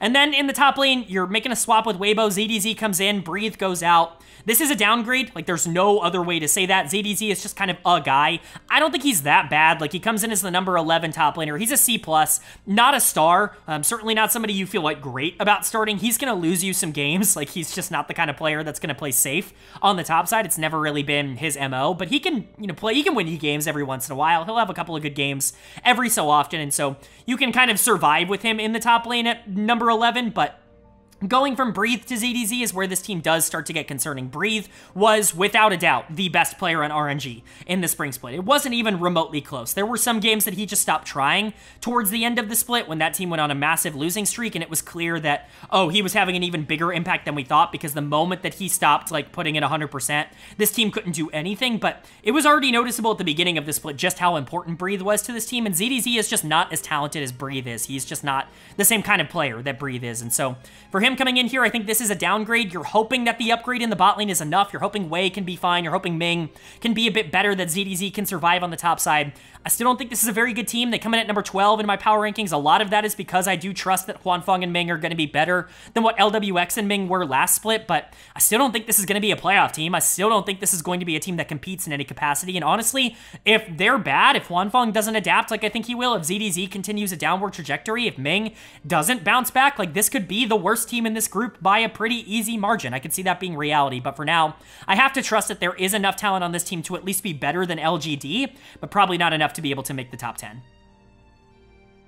Then moving on to the team that I expect to get second in this group. Again, pretty stock standard, no surprises here. It's going to be Team WE. I think this is a pretty clear number 2 in this group. If you want to decide between 3 and 4, whether or not you think RNG is going to get better or that LGD will continue to be a better team, I think that that is, up to you and up to personal preference in terms of how much you think RNG got better this offseason, but WE should be the team that gets second place in this group. I think a lot of people would be surprised if they weren't, even if, in my opinion, this team got worse going into the offseason, which we will definitely talk about. Their lineup is looking like Wayward in the top lane, Hang in the jungle, Fofo in the mid lane, LP at AD carry, and Mark at support. I believe this is going to be the starting lineup. They brought LP in. They made a big announcement that he is going to be on the team, so I imagine that he is starting over Stay. And honestly, I'll just cut to the chase. I think this is a horrible decision. I personally can't really wrap my head around why they would make this decision. Nothing against LP. I understand that he's been in a couple of really tough situations, like the LNG situation. He was just kind of the odd man out, right? He was on a really good team, and he just wasn't good enough to be on that team. He was targeted a lot in the playoffs, and because of that, the team wasn't able to reach their goals. So they moved on and got Gala. Okay, great. Gala's pretty darn good. And then he has to go to RNG and replace Gala, and now all of a sudden, this is a really tough situation for him in that respect, and he's really not in a position to succeed on a team that isn't as talented as the one that he was brought up on. Great, like, these are bad situations, but he has never looked good in these situations. I think LNG was probably his best split in terms of what he was able to offer, but all of this past year, he has been on RNG. He has been in the system. They could have been playing him. Hell, they did play him a bit over the course of this spring split, I think 1 or 2 games in place of LWX, and he was horrible. Like, I don't view LP very highly as an AD carry prospect. I think that there are just others that are more interesting, more specifically Stay, who is on this roster, who came in for WE last split and looked really good. I just don't really understand why LP is starting over Stay here, and it's going to be a grading scale that I think hurts them in the long run. They come in as my number 9 team in my power rankings. That's a little bit lower than they were last split, because even if you want to look at Prince is not very good, and Prince wasn't very good for this team last split, I think LP is about as good as Prince was. Like, I think I would expect a similar output from LP as what you got out of Prince, a player that, at his best, is not going to lose you games, is never really going to be a priority, a focal point for this team, not really someone you can play through in the bot lane, but, you know, in a best-case scenario, is somebody that can survive on that side of the map. I think that's what you're kind of getting here without the upside that Prince offered in terms of the mechanics that we've seen from him in the past, and I think Stay just offers you so much more than that, so who knows? Maybe they figure that out midway through the split. Maybe Stay is the starter here. Maybe they brought LP on as the sub, and maybe I'm wrong about this, and maybe this team is going to rank better because Stay is in there at AD carry, but all accounts seem to point towards LP being the starting AD carry for this team, and I think that that is just a bad choice, and I do think it hurts him. He comes in as a C+. I don't think he's horrible. I think he's playable at this level, but he's not someone that's going to make your team better if you're trying to get to top 10, and that's what I think you need down in the bot lane here. And you're also bringing Mark in. I think this is more understandable. Mark, Awandi, similar players in terms of kind of their play style and the way they want to execute. I think Awandi definitely somebody that wants to leave lane and be a little bit more proactive elsewhere, whereas Mark definitely more focused on the 2v2, wants to be really aggressive in terms of the isolated 2v2. I'm not sure that this is going to be an upgrade in terms of playstyle because you have an AD carry that isn't necessarily going to dominate the 2v2 in lane, and so bringing in a support that's, you know, that's kind of what he does is try to win lane. I'm not sure the synergy is going to be there, but Mark is fine. He's not as good as Hong, and LNG was right to move on from him, and Mark, I think, has gotten a lot of shit over the course of his career for kind of being the odd man out, but he's an okay support. He is somebody who can be a middle tier support at this level, just not somebody that I would want to see if I was trying to make Worlds, and WE, probably a little far from that. I think Mark is fine. Certainly not a negative, you know, B-. You can survive with him, but with LP as your bot laner, I don't think this bot lane's going to be particularly good. And I think that could be something that ends up holding this team back. And it's unfortunate because the solo laners on this team are really, really good in my opinion. Wayward was amazing. Kind of a breakout split, quote unquote, for Wayward in spring. Was kind of an MVP candidate through the first 6 weeks of the season. Like, he was winning games over and over and over again. For WE, got targeted a lot more as the season continued to go along. His performance definitely fell off in the regular season, but he was actually really good in the playoffs for this team as well. Wayward's just a good player. It's funny because he doesn't move up or down in terms of my rankings. I've always been high on Wayward. I've always believed in him. I've always seen him as the player that he is right now. A good player, somebody you absolutely can win games with, but he's probably the best player on this team, and that does make it a bit more difficult for them to want to compete for, like, top 4, right? Wayward's not the kind of player that I think can be the best player on the team and you compete for top 4 in that zone, but he's certainly a good player, and they're happy to have him. He was amazing, the best split of his career in spring. And then Fofo's also a good player. It's funny because he actually drops 2 spots. That has more to do with the fact that I think other mid laners are just really good. Players like Cream overperformed my expectations and ended up jumping up on this list, and so Fofo, just by nature of that, goes down a couple of spots, but he is the exact same player I thought he was in the preseason. A solid mid laner that is going to really make your team better, but he isn't going to be the primary carry. He can play a couple of roles in a really strong way. He's obviously a great Jace player. He can play a lot of those really aggressive laners at a high level. He opens up a lot more space for his junglers, but not a superstar, just a really solid, good player. Again, if he's, you know, your 4th, 3rd best player on the team, you can be a really dangerous team. If he's your number 1 or your number 2, that's where it starts to get a little bit more contentious, and that's kind of the role that he's had to take here. He was a little bit more supportive for Wayward on the top side of the map. Even the bot lane, I think, was a little bit more of a priority than Fofo was because he is able to win on his own, but he's going to need to take a bigger role if I do think the bot lane is getting worse. And then you've got Hang in the jungle, and Hang honestly really disappointed me, I would say, in the spring split. He was somebody that I was kind of excited about coming out of his rookie year in 2023, showed a lot of flashes of really good signs, really good early game jungler, but the problem is he has absolutely no idea what to do in the mid game, and the unfortunate part is that's only gotten worse. It really was not good at all in spring, and that's why he's actually dropping. He's going to go down to the number 14 jungler for me in the LPL. He's going to get a C+ grade. I felt a lot higher about him going into the year than I do now, and that's not the direction that you want to see from a young jungler. When you see a player who, you know, their weaknesses are pretty clear and you're kind of hoping that they can build out of them, when not only do they not build out of them, but honestly kind of become more extreme in that sense, like, that's very concerning. If he's going to be that extreme of a player where if he wins the early game, then he's really strong, and if he doesn't, then he's useless. If that's the jungler that he's going to become, he's just never going to be super valuable at the LPL level, which I guess is fine. Like, you can live with that, but certainly not someone that's pushing this team over the top. And so when you get this combination of players, I really like the solo laners. I think that they are very valuable pieces, and I think on better teams, both of them could be real assets, like real all-pro level assets. But the problem here is that they're going to be asked to do things that I think are a little bit too much for them. Wayward and Fofo cannot be the 2 best players on your team, and you still still compete for top 4 or top 5. I just don't think that that's realistic. I think the bot lane got worse. I think if Mark and Awandi are kind of a push, which I think is relatively fair to say, then I think you're downgrading. You're going from half a season of Prince and half a season of Stay to a full season of potentially LP, and I think that that's worse. I think that that is going to put you in a significantly worse position. So they come in at number 9 for me in the power rankings. I still feel pretty confident this team has enough talent to be able to push them into the top 2. I know this has felt like a rather negative overview of the team, but I just don't really like the direction that they went in this offseason. Again, I think their floor is a little bit higher than RNG's or LGD's, but you know, if RNG clicks, if Huanfeng and Ming are like awesome as a bot lane, they're easily the second best bot lane in this group. And so, you know, WE's not locked in for second, but at least in terms of predictions, I have to put them there for now. I just don't feel great about this team, and I certainly think they could have done better with the resources and the opportunities they had going into the offseason here.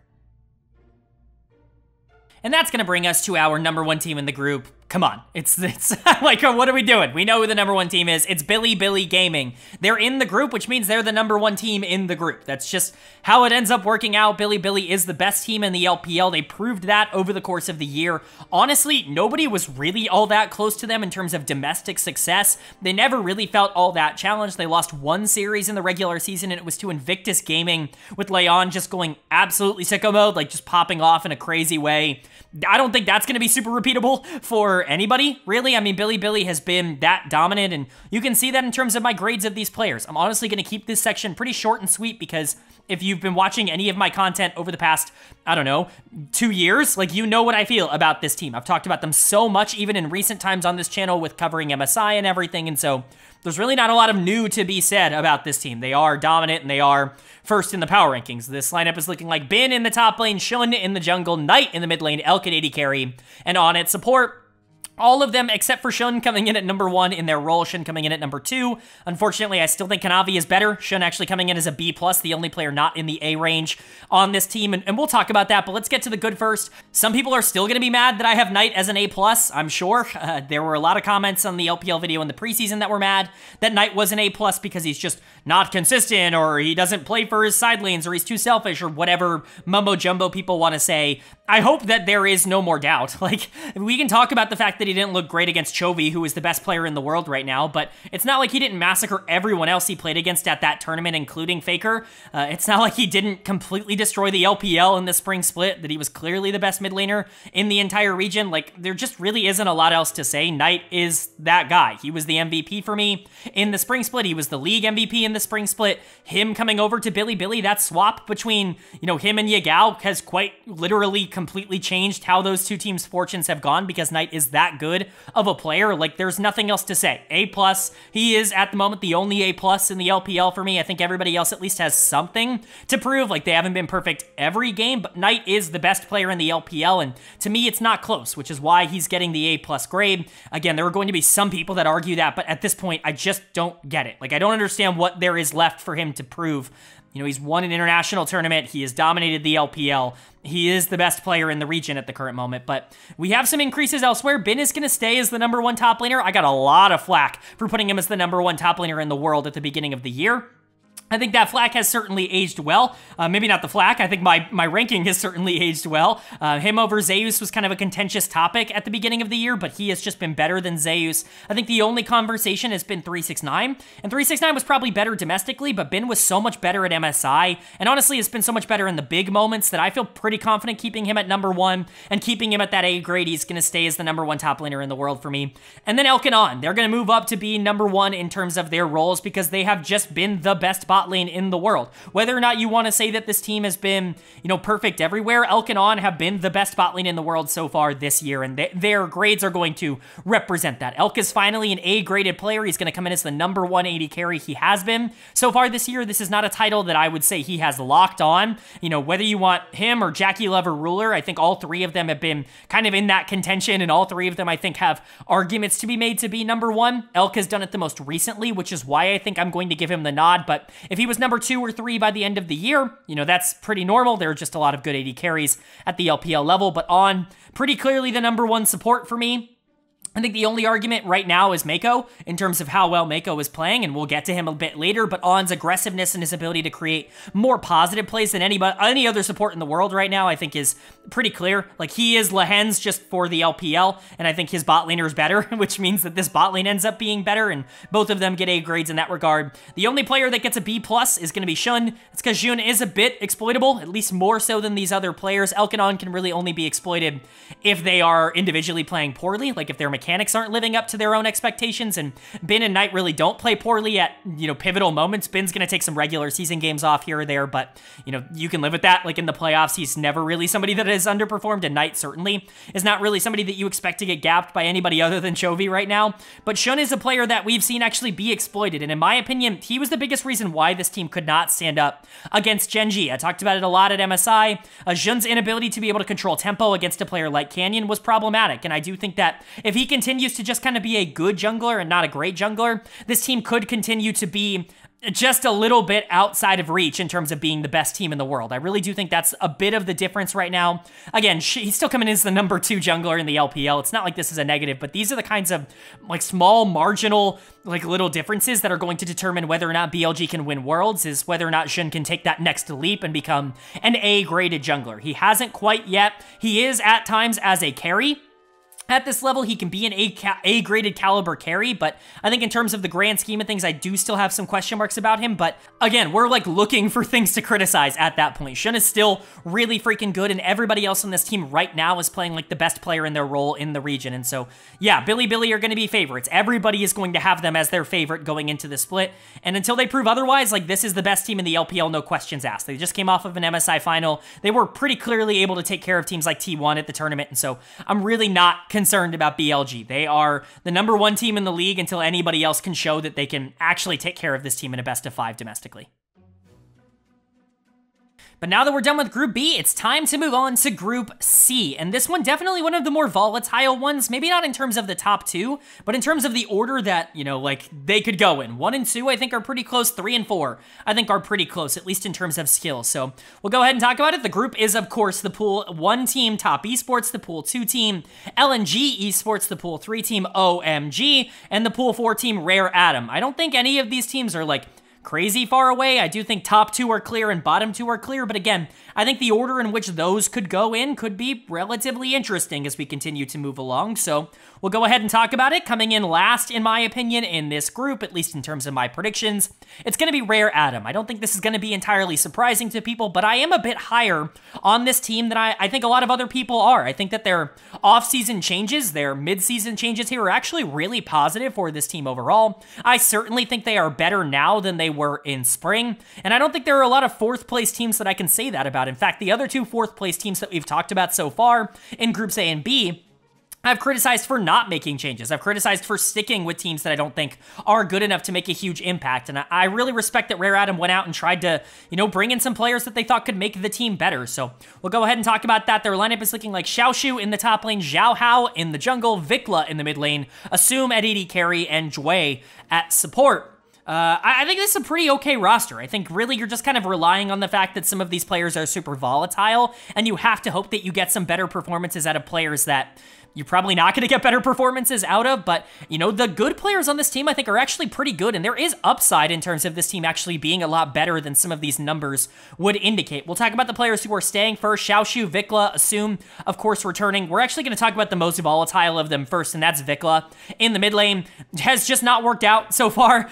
He was better, I think, in the LCS than people gave him credit for. I continue to stand on that. He was not very good in summer, I get that, but he was awesome in spring, and people tend to just kind of remember the bad, generally speaking, when it comes to imports in North America, and so his reputation ended up spiraling out of control. He comes over to the LPL with a really poor reputation and honestly has a miserable start to the split. The first, we talked about some players as through the first 6 weeks, they were an MVP candidate. Through the first 6 weeks, Vikla might have been the worst player in the LPL. He truly was unplayable at times, was taking risks that his team was not ready to follow up on, was really not generating any sort of pressure in the 1v1s in the mid lane, even if his individual stats were kind of okay, all things considered, was just making way too many mistakes and throwing away decent positions for his team, and it really was a massive negative, but things started to come together a bit as the season continued to go along. It felt like he reined in some of his more aggressive tendencies and played a little bit better as things ended up. I'm really not expecting a lot. He comes in as the number 14 mid laner, a C+.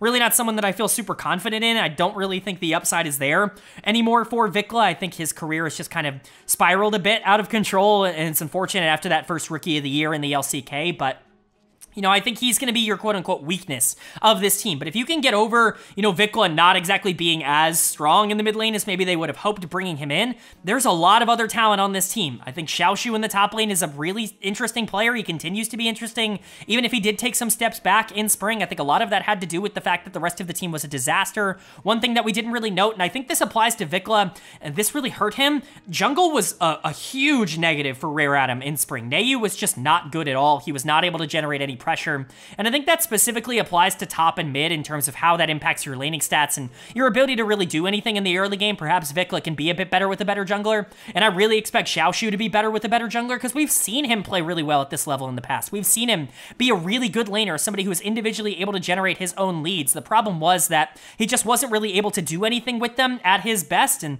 last split, he just didn't really feel confident enough to be pushed up. He was put in weak side positions a lot.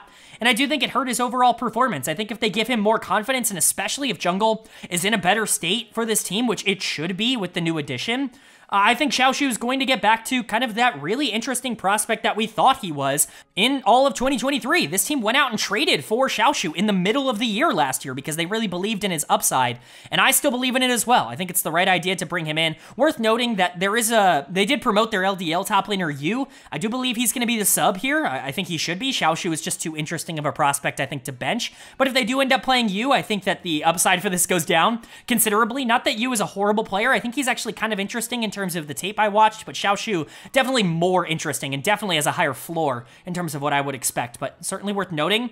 And then Assume is the player that's coming back in the bot lane. He's fine.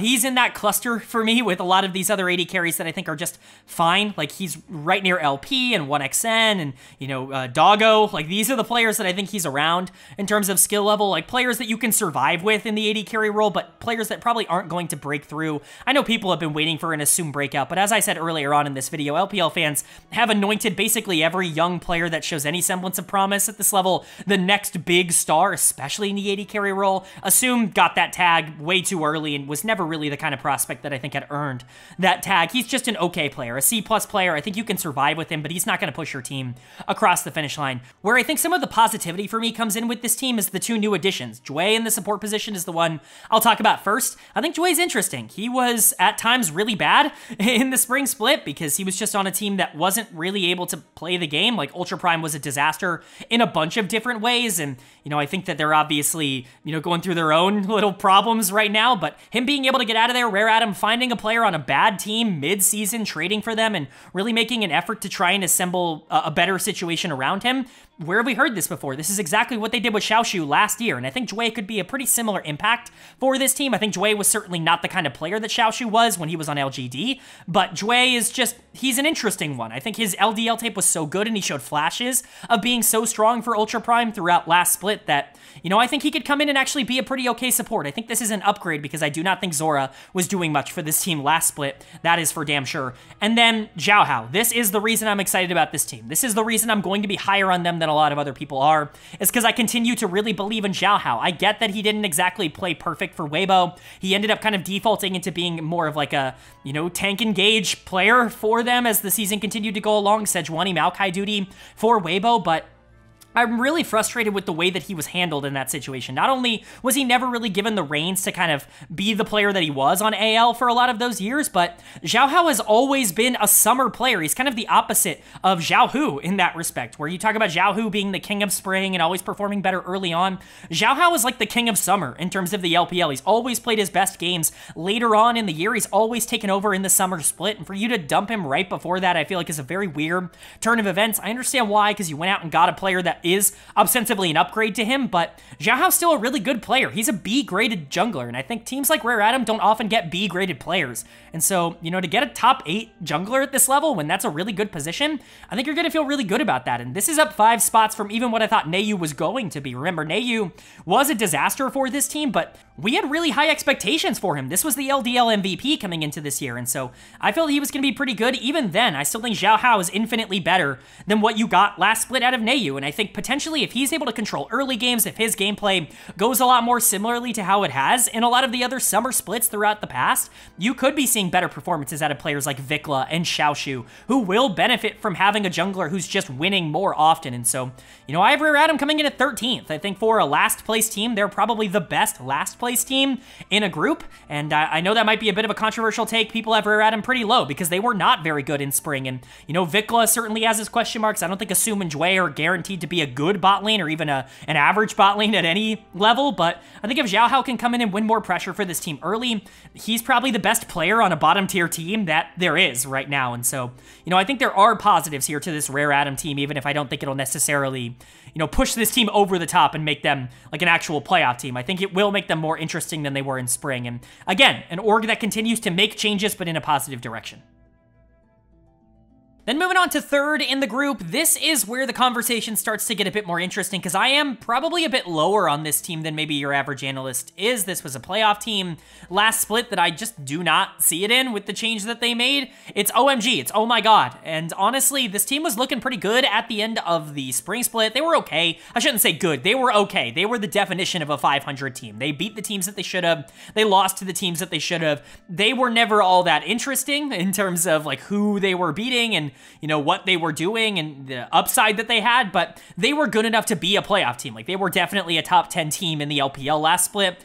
I don't know if I see that in them, especially with other teams getting better. I have them moving down, as you can see, to 11th in my power rankings, and even then, I feel like that might be a little high. Like, I could see a world in which this team really does underperform because I think they have a couple of players that are really moving in the wrong direction, and we'll talk about that. But their lineup is looking like Cube in the top lane, Xiaofeng in the jungle, Angel in the mid lane, Starry at AD carry, and PP God at support. The only change they made was Starry coming in over Abel. I don't really get this, and we're going to talk about it. Again, there was a lot of decisions in the LPL this mid-season that really were shocking to me, that were a bit confusing in terms of, are you trying to win? Are you trying to make your team better? Like, what exactly is the point of this? Because you're going from a player in Abel who at times has really felt like he's cementing himself near like the top 6-ish AD carries in the LPL at his best, like in 2023, and you're going from him to a player in Starry who, yes, like, clearly this org is in love with him. They tried to start him at the beginning of spring, but he was so bad that he got himself benched. Like, what are we doing? Like, I don't really understand the direction here.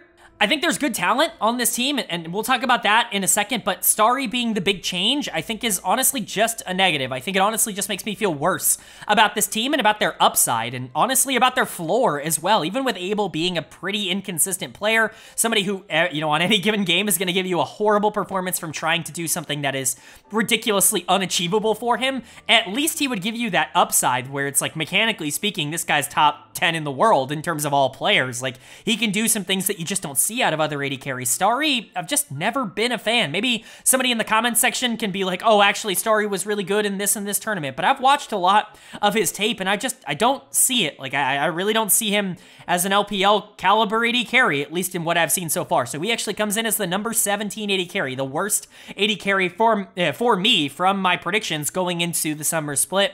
If that ends up living up to expectation, this team is absolutely going to be worse than what they were in the spring split, which is definitely a bit sad. But there is a lot to like about this team elsewhere. I think jungle mid was a huge strength for OMG in the spring split. I think they were actually really good in that regard. Angel obviously continuing his really good kind of run of form that he had on Ninjas in Pyjamas the year prior. I was a big Angel fan in 2023, or at least in summer of 2023. He was really bad on RNG, and Angel throughout his entire career had been a player that honestly I was a bit lower on than other analysts back in his time on, you know, Weibo and Suning when he was making World Finals. I never really felt like he was an elite level mid laner, never really felt like he was somebody at the top of the standings, but that Ninjas in Pyjamas split last year was like, oh, he knows how to play with jungle, and he can really carry games. if he's actually given a lot of resources. And then he comes over here to OMG to replace Cream and, you know, this big new rebuild for OMG. And he honestly was really good in spring. He continued to be the Angel that he was in the summer split of the previous year. And if that's going to continue to be the case, if he's going to be a B caliber mid laner, one of the more interesting, you know, good mid laners in the league, then that immediately increases the floor of what OMG offers. I continue to believe that mid lane is by far the most important position in the game right now, and Angel is the best player on this team, which immediately increases positivity, and especially because Angel plays off his jungler incredibly well, not only just Xiaofeng, but, you know, the role, jungle. Like, he's always been somebody who plays with jungle well, and Xiaofeng definitely was kind of the recipient of that in the spring split, if you will. Really good rookie split for him. He was someone I didn't have a ton of expectation for. In fact, I think I ranked him as my last ranked jungle going into the year. And no, he was actually really good. He was like a rookie of the year kind of guy for OMG, which I think is a really cool thing to see. If he can keep that pace up, you know, right now he's already a B-. I think he's already a player that definitely should have a starting spot somewhere, even if I don't think he's necessarily a star or like a really solid player just yet. By the end of the year, he could be a B caliber jungler. He could be somebody that we're looking at the same level as someone like a Xiao Hao or a Weiwei. Like, I think he can be that kind of jungler for OMG. He has already started off really hot, but I do need to see him continue. And if him and Angel continue to have good synergy, that's the strength, and that's the positive for OMG. And you're kind of hoping for bounce backs elsewhere, because PP God dropping 4 spots, he's going to be number 10 here. I still have him as a B grade because we've seen bad splits from him in the past, and we've seen him be able to rebound, but he was not very good. Him and Abel did not have a very good split in spring, and one thing that we've noticed with PP God is that if he doesn't have synergy with the roster that he has around him, it's not good. Like, he plays bad. Like, the Bilibili year definitely sticks out in my mind as like that. People like to write that off. People like to say, oh, the Victory 5 PP God that just made everybody around him better. Well, he had moments like that, and he also had, you know, that BLG year where things collapsed around him. I still believe he can be one of the more interesting supports at this level, somebody that's around like number 5 or number 6, especially with how good supports are right now. But after spring, I just have to knock him a few spots down, and he's going to be number 10. I still think he can be a positive, and if he gets back to form, if he is what he was in 2023 or in 2022, again here in 2024 in the summer split, then I think Starry is going to have a much easier transition, but both of those things kind of need to happen in order for the bot lane to be relevant. And then Cube in the top lane, I think, has just slowly been getting worse and worse and worse every single split.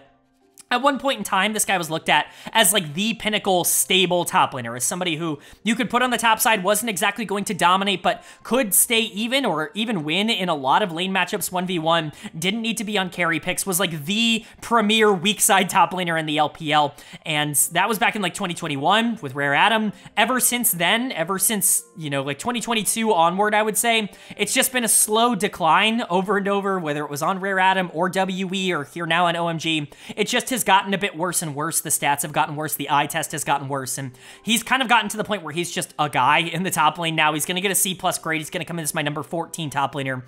He's not been good in a little while, and I really wouldn't expect that to turn around this split. His laning was actually really bad in spring, and I would actually expect that to continue. And it just goes back to what we said. OMG is now a 2-position lineup. If Xiaofeng and Angel can be good, they're going to win some games. They're going to be around this number 11, number 12 spot because that jungle mid is so strong.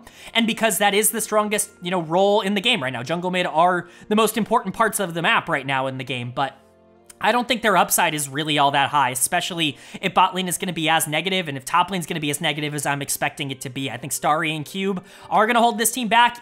Maybe PP God ends up getting back to that, like, you know, elite level play that we've seen out of him in previous years, but I'm not necessarily sure this is the type of team that's going to facilitate that. So OMG coming in at number 3 for me in the group, but if they finished at number 4, if this was one of the worst teams in the league, I'm really not going to be all that shocked. I think they're honestly closer to that, in my opinion, than they are to a team that's going to compete for like a top, you know, 8 or 9 spot. Like, I just don't really see that in them. I think this should be a team that ends up making the play-ins, but I'm really not sure if they have the upside to go much further than that.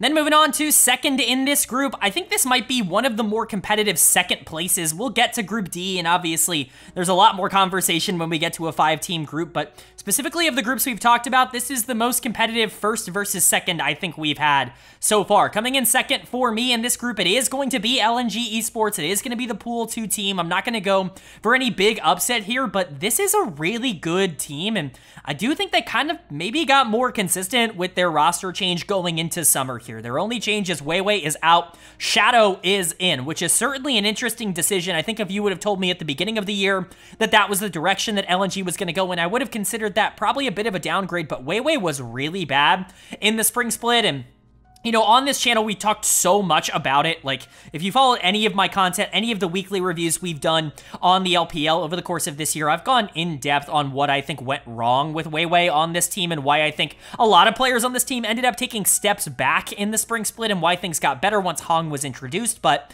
to kind of summarize it very quickly when we talk about this team, Weiwei and Scout kind of had anti-synergy. When you're looking at players like Tarzan and Scout, Scout loves being the center of attention. He loves being the primary resource getter, and I think he got that a lot in 2023 when Tarzan was his jungler. Tarzan much more of a facilitator, somebody who likes playing, you know, tanks in the jungle. He likes playing things that are going to be a little bit less resource intensive, and so Scout kind of got to play this slower style where he didn't have to skirmish all that much, he didn't have to leave lane all that much, and then he could get to like the 20-25 minute mark and be this team fight dominating presence and just win games on his own. And his macro was so good, his mechanics were so good that when he would take these skirmishes around 15-18 minutes into the game, he could just outplay his opponents even if they were relatively neutral. And that was what gave Scout a couple of MVPs. That's what let him be one of the more valuable players in the LPL throughout all of last year. But that didn't work out with Weiwei because Weiwei is a much more aggressive player in the early game. When you look at the ways that he ends up generating his own advantages, a lot of them are centered around him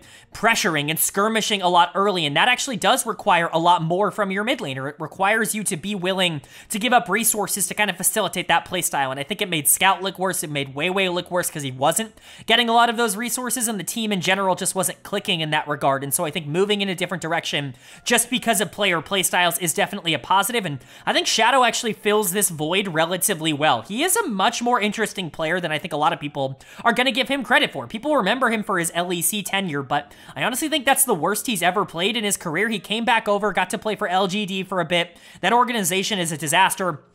They've not been able to put out a good team in a long time, and there was really no talent around him, so I kind of chalked that up to just like, he looked good, but at what cost kind of thing. But he goes to Ninjas in Pyjamas last year, and he ends up replacing Zhao Lambao on that team, and ends up coming in and trying to fix things in the summer split, and actually does a great job of doing that because he actually plays really well off of mid lane. I think this could be a very scary duo. Shadow is a player that I just find to be pretty solid. He's a B-, kind of the epitome of a B-, but kind of the upper tier of a B-. I think he could play like a B throughout a lot of this split. He could be somebody that ends up being a good starter and ends up pushing this team into a world spot. I think that that's super realistic.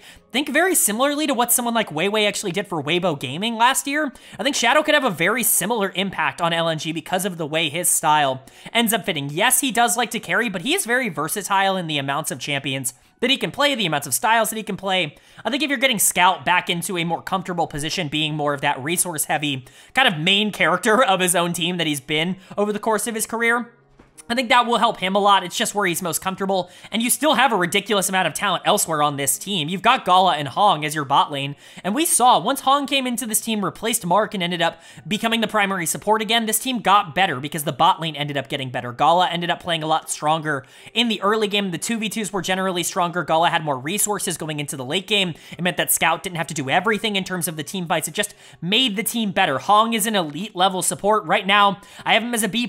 He is like really bordering on that A- kind of grade though. Like if you wanted him as a top 3 support in the region, I completely agree with you. Like he really is that good. He's right up there with Missing and Mako and, you know, all of those players that I rate really highly. I think Hong deserves to be, you know, Crisp. I think Hong deserves to be in that conversation of players that I really like a lot, and I think his re-inclusion into this team has made them better. And then Gala, unfortunately, comes in as the number 4 AD carry, if only because the top 3 are all A caliber players. He's A-, and number 4 in his role. That's ridiculous. Like, that is a crazy stat, but, you know, the top 3 AD carries are all just ridiculous. So an A- does land him at number 4, but it's Gala. Like, he's still ridiculously good. We know who he is as a player. He is the exact player he has been the entirety of his career, which is a positive for LNG, but the only real question mark is going to be in the top lane. Zika is still here, and I would assume he's starting. They have brought in a player named Xiaoyu, and I don't really know if Xiaoyu's going to start. I would expect that he wouldn't. I would be shocked if Zika got benched, because I think he has been exactly what this team has wanted from him. He's not necessarily this hyper carry. He's not somebody that comes in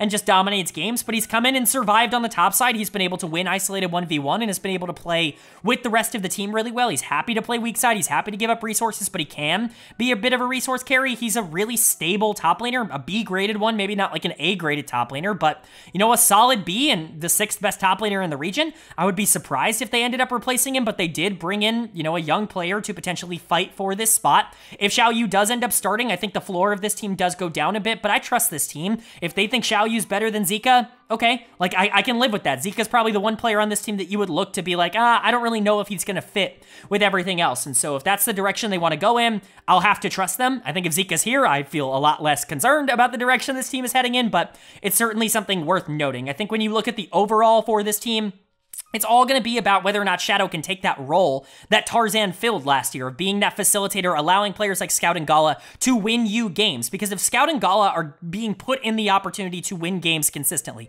if you're not taking the game out of their hands, if you're allowing them to dictate the tempo of everything that you're doing, you're just going to win a lot of games. Last split, Weiwei was the one dictating a lot of those games, and you didn't want that. You don't want the power in Weiwei's hands. You want it in Scout or in Gala's hands, and I think that will be better with someone like Shadow in the lineup. Hopefully, I'm correct. They're coming in at 5th. This could be a Worlds team. Again, I see this very similarly to the Weibo Gaming change that was made midway through last year with Karsa leaving and Weiwei kind of taking his spot. It's kind of funny because I think it's pretty similar in that regard. I think Shadow could just be better for what this team needs and what they want at the current moment. It's to be determined. Maybe things don't work out. Maybe this team continues to struggle. Maybe Scout's underperformances have more to do with Scout than they did with Weiwei, but I'm honestly leaning towards the side of expecting this team to do better, and right now, I think they look actually pretty dangerous heading into summer. But that brings us to the number 1 team here in Group C, and again, not a real shock. I think we all kind of expected this one to be number 1, although I think it's closer than maybe some people would indicate. It's Top Esports at the top of this group. No real surprise here. This team just finished 2nd in the LPL. They just went to MSI, and while they certainly didn't perform, I think, the way that they wanted to at that tournament, getting knocked out by G2, I think they expected themselves to, at the very least, be a top 4 team, to be a team that made it into that upper section. You know, they weren't able to do that internationally, which I think definitely is a little bit of a downer for them, not only because, you know, their expectations were high, but because this organization has typically underperformed internationally, and it was just kind of another one of those examples at MSI, but there's still a lot to like, and there was a reason this team was the 2nd best team pretty clearly in the LPL in the spring split, not only because, you know, they were able to make finals, but remember, they beat JDG twice in the playoffs. They didn't just beat them once, they beat them earlier on in round number 4 as well, so you know, there was a lot to like about Top Esports. There still is a lot to like, but they're not an unbeatable team. They are not completely insurmountable in that number 2 spot. This is very much a team that has the chance to be dethroned if things end up going a bit less good for them throughout the rest of this year. But let's talk about it. Their lineup is looking like 369 in the top lane,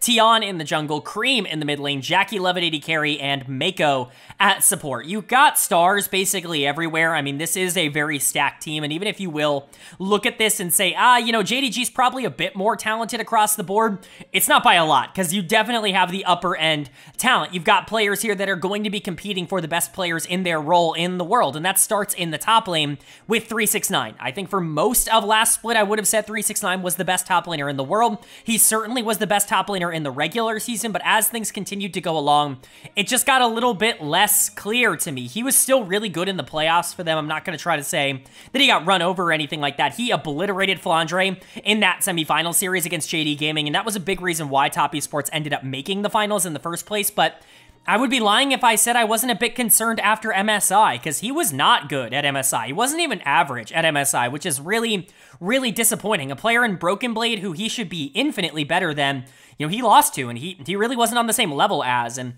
that's certainly something that's going to stick in my mind, which is why he's going to stay at number 2 for me. Again, I think if that tournament hadn't happened, if, you know, we had just been looking at what happened domestically, he would be number 1 in these rankings, although him and Ben would be very close. As it is now, they stay very close. They both are going to get A grades, but 369 is going to stay at number 2. All of this to say, 369 is still ridiculous. As somebody who's been known as a bit more of a weak side top laner over the course of his recent career, I should say, certainly not what he was known as coming up through the system, but in terms of the recent success he's had, he's been known more as a weak side top laner. That is not the role he has filled on Top Esports. He is going to demolish you in lane. He's going to be able to translate that into a lot of pressure in the mid game, and he's going to be able to end games faster than any other top laner in the region. He is incredibly good. He gets an A grade for a reason. He is an elite, world-class, top 5-ish player in the world kind of guy when he is on, and he continues to show that for TES. And then you've got the bot lane, the other A-graded players here, Jackie Love and Mako. They're both going to come in at number 2 in terms of their positions, only behind BLG's. Bot laners, again, Ruler at number 3, I think is definitely going to rub some people the wrong way, but right now I just think Jackie Love is a bit better. I do think it's pretty close. I think Ruler obviously is more stable, but Jackie Love has been really good ever since Mako joined. A lot of the inconsistencies that Jackie Love has run into throughout his career in terms of, that's a Jackie Love moment, stepping up and dying way too early in fights. A lot of that is because he often feels like he has to be the carry, and for, Top Esports for a couple of years, he was right, especially the year after Knight left in 2023. Last year, I don't know why I said it like that, last year, he felt like he had to be the carry every single game, and he was right. He had to be the one going out there making plays, or else that team was not going to win. This year, it's a lot more of a team effort, and I think having someone like Mako there to kind of calm down the beast a bit in the mid game is definitely a good thing overall. Mako, to his credit, has also stepped up his gameplay. He was really inconsistent last year. Some people are going to forget, he had a really down year in 2023. Him and Uzi did not click in terms of a bot lane duo. Him and Leave were really good at the beginning of the year, but then obviously a ton of stuff happened when it came to EDG, throughout the second part of that year.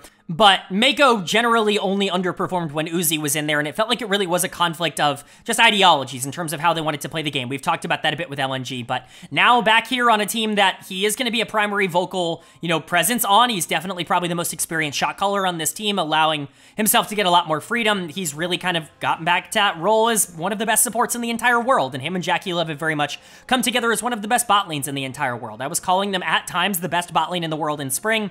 I still think they have that kind of potential. They are going to be a bit more inconsistent than maybe some of the others, but their upside is absolutely there. And then if you do have a concern with TES, it is going to be the jungle mid duo. Not really due to Tion. Tion's really good, can be a bit inconsistent in terms of what you're going to get from a game to game, but his good is so much better. Like, typically I would say, inconsistent, he should be a B and not a B+, but the good games are not like B+ games. They're like A games. Like, that's the best he offers. He's just going to have some games where he's not as good as that, but generally speaking, Tion has been nothing but a positive for this team so far this year. There were definitely stretches early on in the year where it was Tion and Jackie Love that were doing a lot of the heavy lifting, and then it kind of morphed into 369 and Mako being kind of the carry forces. But one of the big reasons this team succeeded in the spring split was actually Cream in the mid lane. I know that feels weird because he's the lowest ranked player here. He's a B grade. He comes in at number 6 in terms of my mid lane rankings, but one of the concerns we had with Cream coming over from OMG was that he was such a resource heavy, kind of carry player on OMG. He was somebody who liked to play assassins, and when he didn't get those melee assassins, he played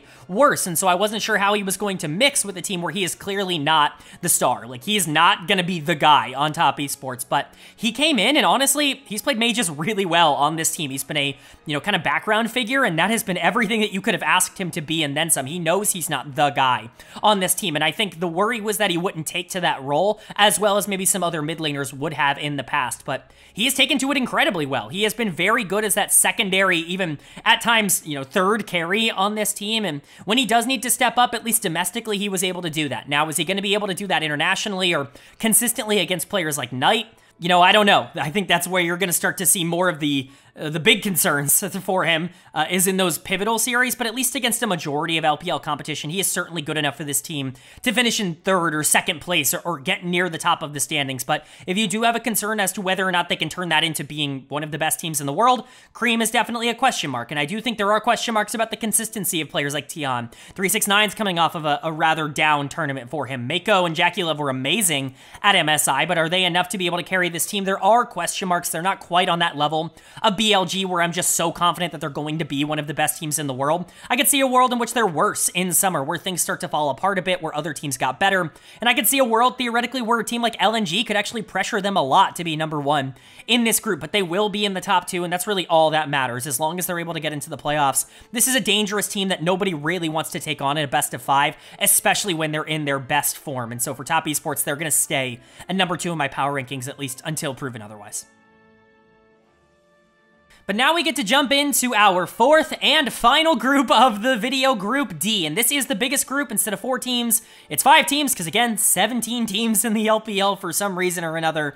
They're not able to split them evenly between 4, so you got one group with 5. That means 3 teams are going to be getting out of this group into the upper pool, and the bottom 2 will still be going down into the lower pool. So a little bit more of an opportunity, but because of the fact that there are more teams, perhaps more games to potentially mess up if you're one of these top teams. teams, more games to go wrong. And so probably the most volatile group, and certainly one of the more interesting ones in terms of, you know, teams that are in it. It doesn't have any of the big three teams in the league, in my opinion. So definitely a very interesting one, but as you can see on your screen, it is a group of 2 Pool 3 teams and then one of every other pool. The Pool 1 team is Ninjas in Pyjamas. The Pool 2 team is Weibo Gaming. Your 2 Pool 3 teams are Anyone's Legend and Invictus Gaming, and of course your Pool 4 team is Ultra Prime. These teams having a variety of different finishes throughout last split. You know, Ninjas in Pyjamas doing a great job to finish in the top 4. I think they were very excited about that. You know, I predicted that going into the playoffs, but I think that had more to do with the fact that the rest of the league was underperforming, rather than NIP being a team that I feel super connected to as a top 4 team. And then you've got some upgrades basically everywhere else. The other 2 teams that are going to be competing for that #1 spot in this group upgraded heavily in this offseason. The bottom 2 teams, not so much. Pretty clear who the bottom 2 is in this group, but we'll get into that. Let's start with the team that I have coming in 5th place in this group, and for me, this was actually a very difficult decision, I guess you could say, because, spoiler alert, as you've probably seen throughout this list so far, my bottom 2 teams in the league are both in this group. They are both in Group D. So who's going to come in at number 17? Well, coming in at number 5 in the group, number 17 in the power rankings, it's going to be Ultra Prime for me. I just don't really see a way to not say it's going to be Ultra Prime. This team went 2-14 in the regular season last split. They were last, and honestly, did they get better? I don't know. Like, they certainly made changes, and honest, there are roster decisions that they have to make with some of the people that they brought on and who they're going to be playing that I think could influence whether or not this team is more competitive as they move on throughout this split. But at least in terms of what I have heard the starting lineups are going to look like, I don't think this team is going to be all that different than what they were in spring, and that was a not very good team. So we'll go ahead and talk about it. I believe their lineup is going to look like Decade in the top lane, Hacker in the jungle, Uakai in the mid lane, Doggo at AD carry, and Nickit at support. I think this is the starting 5. They brought on a couple of other subs, which we'll talk about now. Qingtian was brought into the top lane, former top esports top laner. He would instantly upgrade this team. And I'm going to be honest, if he's starting in the top lane, which he very well might be, again, I don't know. Decade's listed above him in terms of the Leaguepedia roster, so that's what I went off of. But if Qingtian is starting in the top lane, this team is not 17th, they're 16th. Like, they would make that leap. That is enough of a difference for me, but if Decade is starting, that's a bit of a problem. And then they also brought on Zhao Yueji, who is obviously a long-time prospect here in the LPL for many different years, and mostly for Invictus Gaming. He's finally brought over to a different organization that might finally utilize him. I don't think there's a huge difference in terms of current ability between someone like Zhao Yueji and Doggo, so I don't think that really would influence my projection on what this team would accomplish this year. But if Qingtian is starting in the top lane, that is an entirely different discussion, mostly because Decade really is that bad. And I think Qingtian is a good player. He's somebody who I actually view pretty similarly to like a Wayward or a Birtle, someone who's going to lose you a couple of games because he is super aggressive, but, you know, for the most part is actually more of a positive because his mechanics are pretty solid. Decade is not that. He's the only player, as you can see in this entire video, that's going to be below a C. He is a D-graded player. This guy has proven that he is not ready to play at the LPL level, and I get it. Like, he was really good in the LDL, and I get why people want to give him time, but man, he has been unplayable. Like, I mean, truly unplayable in both of the stops that he's been at. He was horrible for LGD. He is horrible here for Ultra Prime in the previous split. By far the worst player in the LPL last split. And there's just nothing else to say. If he's playing, then they're going to rank number 17 in terms of top laners. If Qingtian comes in, I mean, they're closer to 10. Like, they're closer to 9 or 10. Like, it really is that much of a jump. So I do think that eventually they will make that decision to bench Decade and go to Qingtian. I don't know how quickly they're going to do that, but if Decade's in there, it's going to be a bit of a problem for Ultra Prime. And then basically everything else is the same. They have a new support, Nickit, who's coming in. I actually like Nickit. I think he's kind of interesting, but it's really hard to get an idea as to whether or not this team is going to get the most out of him. They brought on young talent before. Hell, they did it this offseason with Jue, who we just saw them sell off to Rare Atom, where it's like, okay, you're a very interesting support at a lower level of competition. Let's bring you in. You're probably not going to perform super well in terms of what you're going to show because the rest of this team is a disaster, and it's really hard to play support when the rest of your team isn't very good, especially in comparison to who you're going against. But Nickit's a really interesting support prospect. He was really good last year for Top Esports Challengers team. He didn't play in spring. He was the official sub for TES. I think he went to MSI with them. I could be wrong about that, but I think he was like their official 6th man. They never really used him, but he's certainly an intriguing piece, and I kind of like bringing him on. If Jue was always going to leave, like if it was always the decision to sell Jue or to trade him or whatever it was, then I think Nickett's actually a pretty good substitution for him, and I think that this will be about what you were getting in terms of upside with Jue, if a little bit of a lower floor, just because I haven't seen it at the LPL level yet, but I'm okay with that. And then you're sticking with the same players everywhere else. Now, Doggo might not be playing, might be Xiao Yueji. I don't really know. Again, I think both of them are pretty similar in terms of current ability.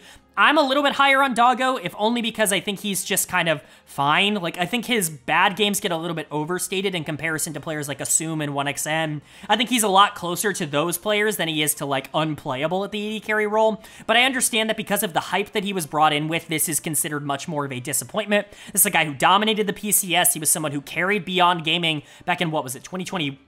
2020? I don't even remember at this point. It's been quite a few years and has just never really translated that to any sort of success at this level, but he is generally fine. He comes in as the number 14 AD carry, a C+ in terms of current ability. I think he's playable, but certainly not someone that's going to make your team better, and I think the same can be said about both Hacker and Uakai, although I will say they were the strength of this team in the spring split. Uakai in particular, a very interesting mid laner. I think if he were on a different team, I would think a little bit higher of him. I just don't think the output is going to be there in 2024 because the surrounding core is so bad, but as a developmental young like assassin player, you know, in the mold of a Cream or even a Strive that we've seen in previous years, Uakai kind of fits that mold.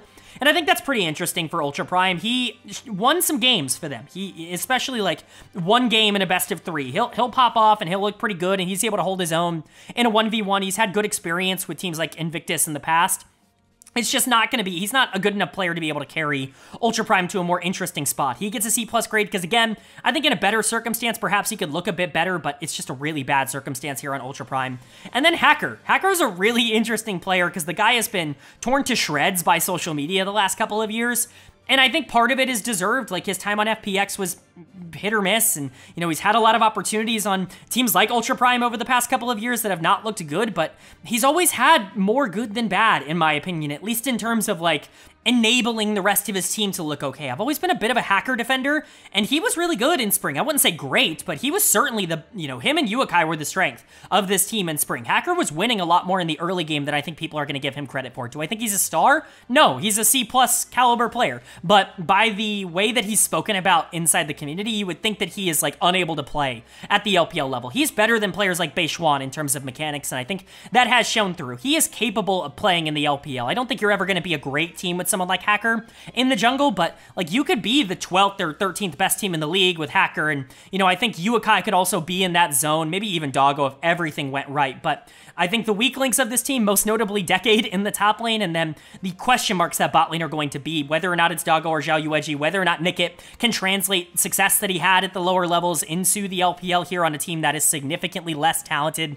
than what he had in the LDL. You know, we saw what happened with Nayu when he was just thrusted in, his former teammate, when he was just thrusted into a bad situation on Rare Atom. It did not work out, and you're hoping Nickett can be better than that, but I just don't have enough faith in Ultra Prime to put them anywhere above 17th. Again, if this is Qingtian in the top lane, maybe you do put them at number 16. Maybe you do put them at number 4 in this group, but at least for now, they come in at number 17 because I just don't really have a lot of faith that this team is going to be anything other than bad at best. But then moving on to 4th in the group, this should be the other pretty obvious one. Bottom 2 in this group are very clear because they're the bottom 2 teams in the league for me. Coming in at 4th in the group and 16th in my power rankings, it's going to be Invictus Gaming, and this is a pretty big fall off for them. This was a playoff team in the spring split, but they sold. They sold. Like, some teams are rebuilding, some teams are tanking.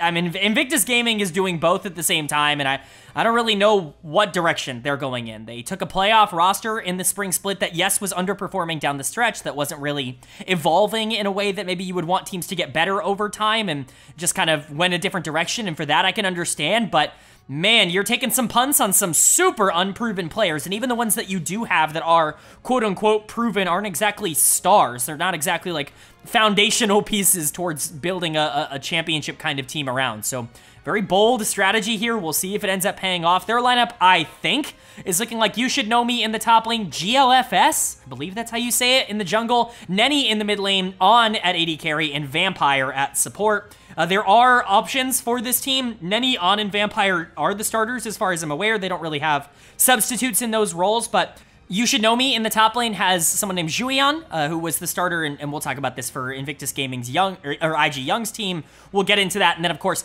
Tianjin is still here in the jungle if they did want to play him, although that doesn't seem like it's going to be likely moving in. One thing to note, though, is that Julian, GLFS, and Nenny all were playing for IG Young this past split, and so that's kind of the idea here. I think it's just to promote from the internal system that you have. You clearly like these players, you clearly like how they've been developing in their own individual roles, and you want to get them up onto the main roster. I understand that. I think it's an okay idea. I think it's super risky, and we'll see if it ends up paying off. I don't know which of the two in top and jungle are going to be playing the most. These are the two that I would expect. These are the two that I would consider to be the better of the two players, and so that's what I would do. But if it ends up being Julian and GLFS, I understand. If Tianjin and You Should Know Me end up playing, I understand that as well. These grades don't change all that much depending on who ends up playing in those particular roles. But let's talk about like the one actual player who's sticking around from this team last split and from the past year or so, and that's On in the bot lane. You know, You Should Know Me might be there with him, but we know On is playing, and he's really kind of the stalwart for saving this team's grade.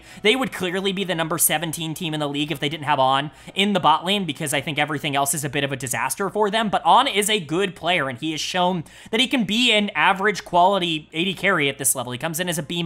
He's a good starter, an okay starter. And like we said, if this team was better, I think On could actually be put in a position where he could look better than a B-. There was a stretch during spring of 2023 where him and Wink were like a top 5 bot lane in the LPL. Like, that was a crazy time, and obviously they've not been able to replicate that since, but there have been moments where On has looked pretty amazing at this level. I just don't think that's going to continue here with the rest of the team around him being so inexperienced and not really bringing a lot to the table in terms of expectations. I think On, not the player that's going to be able to elevate a lot of the pieces around him, and that's kind of what he's going to have to do.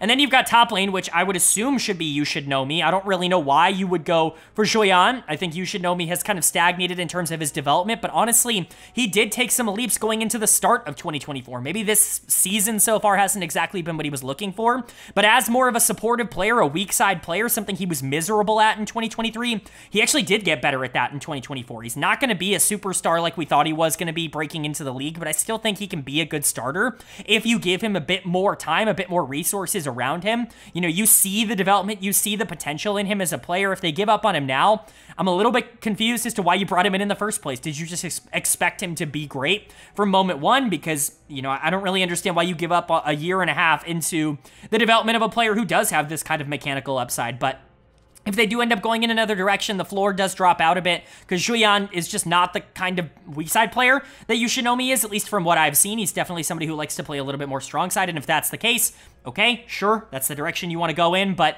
it would drop this grade, and perhaps that could be the difference, especially if Ching Tian's playing for Ultra Prime. That could be the difference between Invictus being my number 17 team and, you know, being my number 16 team, is whatever happens in the top lane here, but You Should Know Me should be here. And then you've got GLFS, or Golfs, or Gilfs, or whatever, however you say his name. I believe you say out the letters. That's typically speaking how this ends up going in the LPL, but again, let me know down in the comment section below. I'm sure I'll figure it out when this team plays their first games, but for now, I genuinely have no idea. I've not been able to catch any English commentary of the LDL, so all the tape I've watched has not really opened up any pronunciation help, but from what I've seen, kind of an okay jungler. Like, again, IG Young was very interesting to watch because they played so much as a unit, and that's clearly why they want to promote a lot of them, but they were just okay. Like, they weren't dominating a lot of games. There were some games where they felt like they got individually outclassed in a lot of different areas, and a lot of that was jungle problems, but I can understand, you know, this team clearly likes to invest in their own jungle room. It's kind of been that way for a lot of different years now, and GLFS just kind of seems to be a continuation of that. So we'll see what ends up happening there. He gets a C grade for now because I just don't really have a huge opinion on him. He was more of a team player than anything else. Nenny is a player that we've seen before at the LPL level, but not in the mid lane, or at least not full-time in the mid lane. He came up as a top laner, or at least he was playing as a top laner last time he was in the LPL. Likely he role swapped from mid, because that's what happens, is you are a mid laner and then you figure out how to play something else to get into the pro level. But Nenny is okay. He's actually going to come in as the last ranked mid laner because he's just fine, and there are a lot of good mid laners at this level. Like, Tong Yuan, for all his faults, coming in at number 16 is more proven than someone like Nenny is, and I just don't know if I have a ton of faith that mechanically speaking, he's as good as a lot of the other mid laners at this level. A lot to prove for him, and then you're bringing over Vampire from EDG, who was, with all, you know, for all intents and purposes, the worst support in the league last split by a ginormous margin. He was a big reason why I was so down on EDG. Him and Fisher just were not good enough to be able to play at the top level. You end up trading Wink for Vampire, and that is just a straight downgrade for me. One of the big problems I had with EDG starting Vampire in the first place was that Vampire has no experience, essentially, at the pro level. It's kind of similar to what we talked about with Sheer for JD Gaming, except Vampire doesn't have that kind of prospect pedigree in solo queue. He's just a player that, you know, EDG lost Mako way too deep into the offseason and then realized they had to get a support, and they wanted to promote from within, and Vampire clearly was not ready to play in the LPL. So if I'm Invictus taking a punt on him to play in the LPL, that is a crazy take for me. This guy needs more time to develop down in the LDL, and he's continuing to not get it. And so with Vampire, with Nenny, with the jungle situation, even the top lane situation, it's hard to feel anything other than pessimism around this team because they did just blow it up. Cryan is gone. Wink is gone. Even someone like Leon, you know, I understand that he's suspended for the first 2 games, but he is also gone. He's not coming back even after the suspension. This is a lot of the pieces that got you a good record. Your 3 best players last split all gone in order to bring in this young crop of super unproven and super low floor players. I just don't think this is going to work out this year. And if Invictus is the worst team in the summer split, I'm certainly not going to be surprised. And I honestly would be surprised if this team overperformed and was a playoff team. I really don't see the upside in a lot of these players. I hope I'm wrong. I think this bot lane's going to be worse, though. I think mid lane's going to be a problem. I don't think jungle's going to be a strength unless I'm just wrong. And so, you know, we'll see. But IG, I think, took a playoff team that they wanted to keep continuity in, completely blew it up, and is now going to have to go for that full reset, and hopefully 2025 is better for them. But that's going to bring us to the top 3 teams in this group, and like I said at the start, this is probably the closest upper echelon of any of the groups. Group C is certainly kind of bordering on that in terms of who could win it, but truly, any of these 3 teams could realistically be the #1 team in this group, and I would believe it. Lucky for them, all 3 of them should be top 3, and so all 3 of them should be getting into that upper group because of the way that this ends up working out. But what order do I think they're going to go in? Well, coming in at number 3 in this group, and at number 7 in my power rankings, it's going to be anyone's legend. They're going to come in just barely below these others because they upgraded very considerably going into this offseason, going into this midseason kind of shakeup. Summer here is going to be, I think, a really strong split for AL, and I know we've said that a couple of times. I know that I have propped up AL as a team, as an org, as a roster multiple times in the past, and I know that there have been times that I've gone a bit overboard in terms of trying to say that this team is going to be a playoff team, quote unquote, is going to be, and they've never been able to do it. They've never made playoffs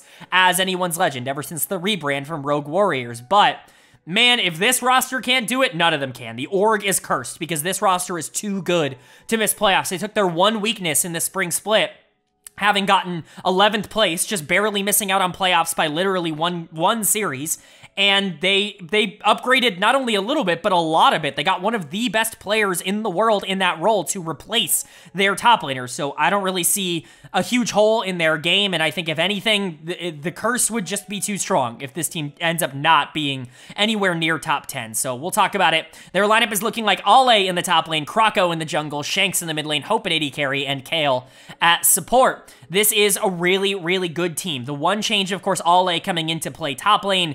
He leaves whatever mess is going on at EDG, although ironically enough, I think that team would actually be pretty interesting if he was in top lane right now. I really do think that they would actually be a pretty fun team to watch with all the upgrades they made elsewhere with Cryan and Wink, but he didn't want to be a part of that. He was clearly super checked out with the organization, rightfully so. They completely blew up, and I understand for somebody like Ale, who, you know, let's be honest, is a bit more known for his off the Rift stuff, at least at this point, than maybe he is for his on the Rift stuff. I can understand why he wouldn't want to stick around. Not that he's some sort of horrible, toxic player, just that he can be known to not want to practice, especially on a team that isn't particularly good. So he gets shipped off here to AL, but honestly, this is a great landing spot for him. Not only can he be kind of a big in-game leader for this team, maybe not vocally, but in terms of like resources, being like the carry, the focal point, the star of the team, team. It's a good spot for him to be that, but they're good enough surrounding him that if he is not having a good game, which he's prone to do every once in a while, that there is enough talent to be able to make up for that elsewhere. Ale is awesome, and I think we are going to remember that. He comes in as my number 3 top laner in the LPL. I think people forget, because EDG was such a disaster, just how freaking good Ale is. Like, this guy is ridiculous. Even on EDG, basically every single game that they won last split was because of Ale, and he wasn't even practicing with the team. That's how good he has been in the LPL, and I really do think if he's locked in for AL, I mean, watch out. Like, this could be an MVP caliber run for Ale, because he's going to get a lot of resources on this team. He's going to have a lot of responsibility, and hopefully he's going to have some buy-in if this team is good, and if all those things come together, I could see him being a menace. Now, I could also see him not taking it super seriously and just kind of being average, but I think at worst, you're getting an upgrade here. Like, at worst, you're getting a top 8 to 9 top laner in the league. Like, even at Ale's worst, he is somewhere in that area. And so, you know, I think somewhere between 3 and 8, yeah, AL will take that after what they had in Harry in the previous split. And then everybody else is, like, okay. I think your biggest question mark is going to be Krako in the jungle. He lost quite a few games for this team last split. He also won a few, and so I'm not ready to sit here and say that he is a disaster, but this is a player that has turned from a super consistent, great supportive jungler in the LCK during his early tenure with teams like Sandbox to a really volatile, very hit or miss kind of jungler like he's been on DRX and now here on AL. He has been better on AL than he was on DRX, although that's not a high bar to cross, but it's been about 2 years since he's been great. He was just kind of okay this past split, and I think you can live with okay, but if you can even get like an okay plus version of Krako, like a 2022 version of Krako, I think you can live with that. Like, you don't have to be 2021 Rookie of the Year in the LCK. Like, you don't need that version. If you can get the part of Krako that is just the facilitator that helped players like Prince look really good in the LCK, then yeah, you're gonna live with that, because there are other carries on this team, and it still helps to me that you have his former teammate in Kale in the support position here. I think Kale and Hope were fine. As a bot lane, Hope is just not exceptional. Kale is a really interesting player, also not particularly exceptional, at least at this point in his career. Maybe he can get back to some of the highs that he had when he was on Sandbox, when he was paired up with a player like Prince, where, you know, those two were one of the scarier bot lanes in the LCK in their heyday, in their prime. So far in the LPL, he's just kind of been fine. He's just been good. I would expect that to continue. Hope is also kind of the epitome of like a B- player, where I feel super good about Hope in the league. Like, I think you can do well with Hope. I certainly don't think he's going to limit your ability to be a playoff team or anything like that. You can win games with Hope. I'm not sure he's ever going to be a superstar. He's never going to be a priority option for a team that wants to do anything major, but, you know, he's fine. He's a good player. He just isn't particularly exciting in terms of his gameplay or his playstyle, but the player that you really hope takes that leap, and I know we've been saying this for a while, is Shanks. And man, spring was a tale of two halves for Shanks, even more so than some of the other players we've talked about. We talked about someone like Wayward being an MVP candidate through the first 6 weeks. Shanks was an MVP candidate through the first 6 weeks, and I truly mean that. But unlike Wayward, Shanks' second half was horrible. I mean, the last 4 or so weeks, like 3 or 4 weeks of the regular season, Shanks was abysmal, was getting trounced in lane, was getting run over in 1v1 matchups. It was really, really strange because he was so dominant at the start of the split. Like, he was truly looking like an all-pro kind of guy, and I get it. Like, their schedule was much easier at the start, and they started playing all the good mid laners at the end, and maybe Shanks is just like an average mid laner that's going to dominate bad competition and do really, you know, poorly against good competition. Maybe that's just who Shanks is, but I don't know, there's something in there, man. I think if you can get a version of Shanks that even just meets somewhere in the middle for an entire split, like, that's going to unlock AL. If you get Ale and the good version of Shanks for an entire split, that is not only a playoff team, that's a team that could compete for top 4. Like, I truly believe that. I'm not going to say that AL is going to be a top 4 team. I'm not going to say that this is a Worlds team guaranteed. I have them 7 in my power rankings, but honestly, it's not the most outlandish thing to think that this team could theoretically compete for that, but there are things that have to go well. Again, Shanks has to be the version of himself that he was in the first, 4 or 5 weeks where he was dominating. Ale has to come in and buy in and really be the star that this team has been waiting for. Krako has to be consistent enough to be able to allow the rest of this team to win him games, and if Kale can get back to that, top 5-ish support in the world that he was in his prime, this team has enough talent to be able to make a run like that possible. They're about as good as teams like Ninjas and Pyjamas and LNG and Weibo Gaming if all of those things come true, but that's a lot to ask. And so for now, they come in at number 7, kind of at the bottom of that group, but if they do end up overperforming, you heard it here first, this team is dangerous. You can't sleep on them. All right, but now we get into the top 2 teams of the group, and this is really kind of going to determine who the upper echelon teams for me are. Remember, the only team left in my top 4 is the number 4 team, and so it's going to be one of the two that is left, but which one will it be? Coming in at second in this group and not a projected Worlds team for me, it is going to be Ninjas in Pyjamas, the team that finished 4th in the spring split. I have them leaving 4th place, going down to 6th in my power rankings because teams around them just got better. A team like LNG jumps up to 5th, and the team that we will talk about elsewhere in this group is going to jump up to 4th because I do think they got better. Ninjas in Pyjamas staying the same, and I do still have some question marks about whether or not this team is going to be able to continue their kind of run of form that they had towards the end of that split, but there still is a lot to like about this team, and I think in terms of what we saw out of them in the spring split, a lot of it is probably repeatable. I think some of the progression made is probably repeatable, but also in that same vein, I think some of the regression that we saw from some of these players is likely going to be repeatable as well. So let's go ahead and go over it. Their lineup is looking like Shanji in the top lane, Aki in the jungle, Rookie in the mid lane, Photic at AD carry, and Zhuo at support. You can't really talk about Ninjas in Pyjamas right now without talking about Rookie. First and foremost, he is the heart, the soul, and the carry of this team. Rookie was an MVP caliber guy last split, and I think there's reason to believe that that is going to continue. He's had some struggles in recent years. Last year might have been the worst year of his career. In 2023, his style just did not fit on top esports. I don't really know what to tell you. I almost forget that time happened, but he was just not very good on TES. It didn't feel like he was particularly comfortable. He made the decision to come back to this organization super early on in the offseason before basically any of these other positions were figured out. Maybe he knew he was going to get to play with Photic. I know that that was a big selling point for him, is that he wanted to play with Photic. They got along really well when they were on Victory 5 together, and they wanted to play together again. But Rookie came on before they had Aki, before they had Shanji, before they brought on this super complete roster. He had a lot of faith in this org, and I know he wanted to play for this org again, and so I think he just feels really rejuvenated. It really feels like he's comfortable and happy playing where he is right now, and I think that that is a complete game changer for Rookie individually as a player. Just feeling comfortable, feeling good enough to go out there and give 100%, being kind of the vocal leader, really the only veteran on this team, I think also helps with that. Being somebody that can be a primary shot caller and really kind of dictate the game around him, I think is helpful, as opposed to being on top esports and kind of being a secondary player to Jackie Love and, not really being the primary focal point in that respect. I think Rookie just has a much better situation here, and he is really living up to his name because of it. He's going to come in as my number 2 mid laner in the LPL. He certainly played like it last split. He was really freaking good for Ninjas in Pyjamas, and again, for all the reasons I already listed, I think it's pretty reasonable to say that he is going to continue to do that. The rest of this roster, couple positives, couple negatives. The biggest positive, this bot lane was so much better than I could have ever anticipated. They were the weak link for me going into the year. Go watch my preseason primer if you want to get an idea of where my head was at. I've always been a bit of a Photic hater. It's kind of been a channel staple over the course of the last 3 years. His big breakout year on Victory 5, I said, was incredibly overrated. I thought that he actually got a lot of help from the rest of the team. Rookie and PP God in particular made his life so easy, and as soon as those things became a little bit less easy for him in the playoffs, he was miserable for that team. He was the reason they didn't end up making Worlds, and so, I was a little bit like, let's pump the brakes on Photic being this superstar AD carry. And then he comes out in 2023 for this Ninjas in Pyjamas team that actually does have talent. Shadow and Angel actually start playing relatively well. Even a player like Invincible on the top side of the map, I think, was relatively fine for this team.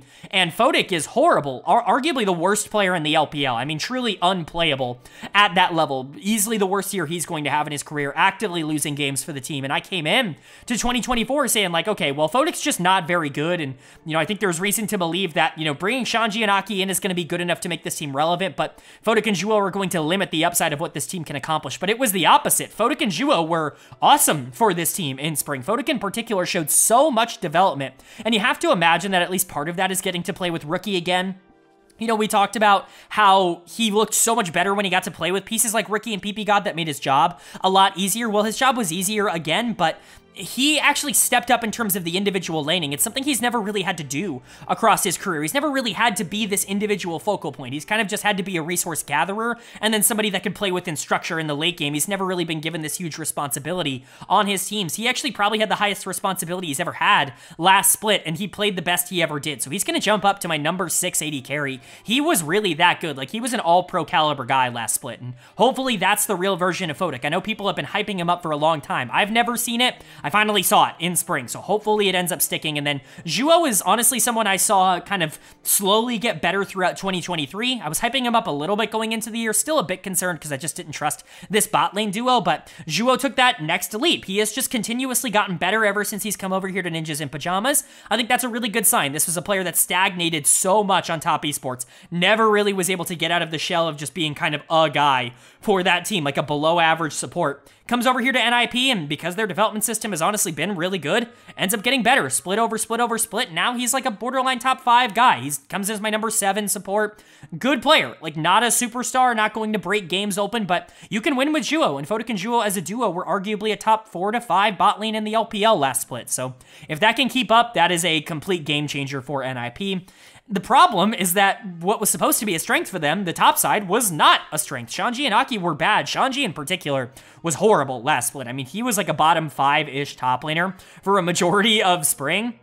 That can't happen again in summer. I don't really know what happened to Shanji. I don't know if it was just jitters. I don't know if he doesn't work well with the rest of the members of this team, but Shanji has pretty consistently been like a top 3 top laner in the LPL over the past year and a half. For him to come out here in spring and just like be horrible, it's just so out of character for him that I'm not sure I can expect it to happen again. He's going to drop some spots. He's going to go down to my number 8 top laner, but top lane's so weak in terms of depth at the LPL level. There are so many teams that I think if Shanji just returns to form that he can just abuse and take advantage of and get back into that top 3, top 4 in terms of top laners. I don't even think it would really take all that much to convince me of that, but I have to see it because spring was rough for Shanji, and Aki was just generally fine. He did regress, I would say, back to kind of the mean. Aki was this big breakout player in 2023, was legit a top 3 or 4 jungler in the entire LPL in 2023. People just forget because OMG had Shanji and Cream and Abel and PP God and all these other players that were taking a lot more of the spotlight away from Aki, but Aki was arguably their most consistent player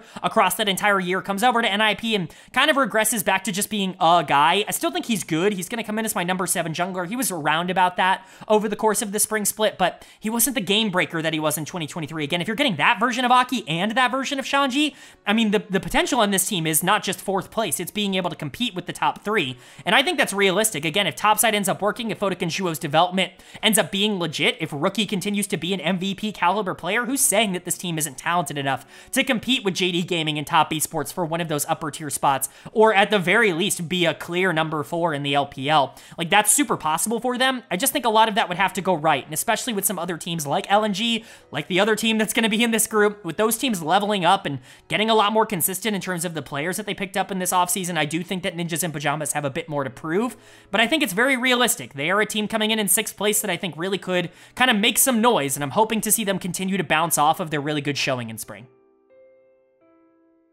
But that brings us to our final team to talk about in today's video. If you've stuck around this long, you're a true LPL fan or you're a true fan of the channel. Either way, I'm super thankful for you. I know that these videos are crazy long. This is the longest video I'm going to post for the rest of the year, and so if you made it this far, again, thank you. But getting into the final team, it is time for the team that I believe will be winning Group D, and the last team that I have in my top 4, the last team I predict to be a Worlds team by the end of the year. It's going to be Weibo Gaming. Process of elimination, you already knew who this was, but I think they made some pretty critical upgrades throughout this offseason that are really going to put them in a dominant position. I think they are currently the team to beat in terms of that 4th place spot. Teams like LNG and Ninjas in Pyjamas, and even Anyone's Legend, I think theoretically could compete for a spot like this, but Weibo should be the favorite to end up taking it, at least in my opinion. So let's go ahead and talk about it. Their lineup is looking like Breathe in the top lane, Tarzan in the jungle, Xiaohu in the mid lane, Light, Eddie Carry, and Crisp at support. You've got 3 members returning here, Xiaohu, Light, Crisp. These were the core members that were on this team last year when they ended up making World Finals.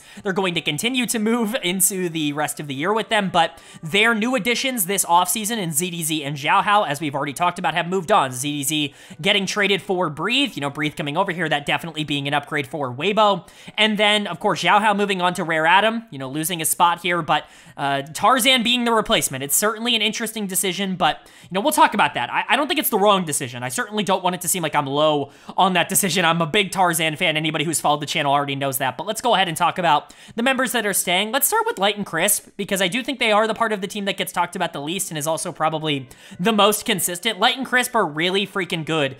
Crisp in particular has been a player that I think has been undervalued for a very long time, not only as a former world champion, but like go look at his tape on Weibo Gaming. It's so much better than a lot of other analysts will make it out to believe. I think it's because he had a pretty poor Worlds in 2023, like last year, even with this team making a run to World Finals. I don't think Crisp was playing at his best, and I think that's just generally people's opinion on players, is that you either play well at Worlds or you're a bad player.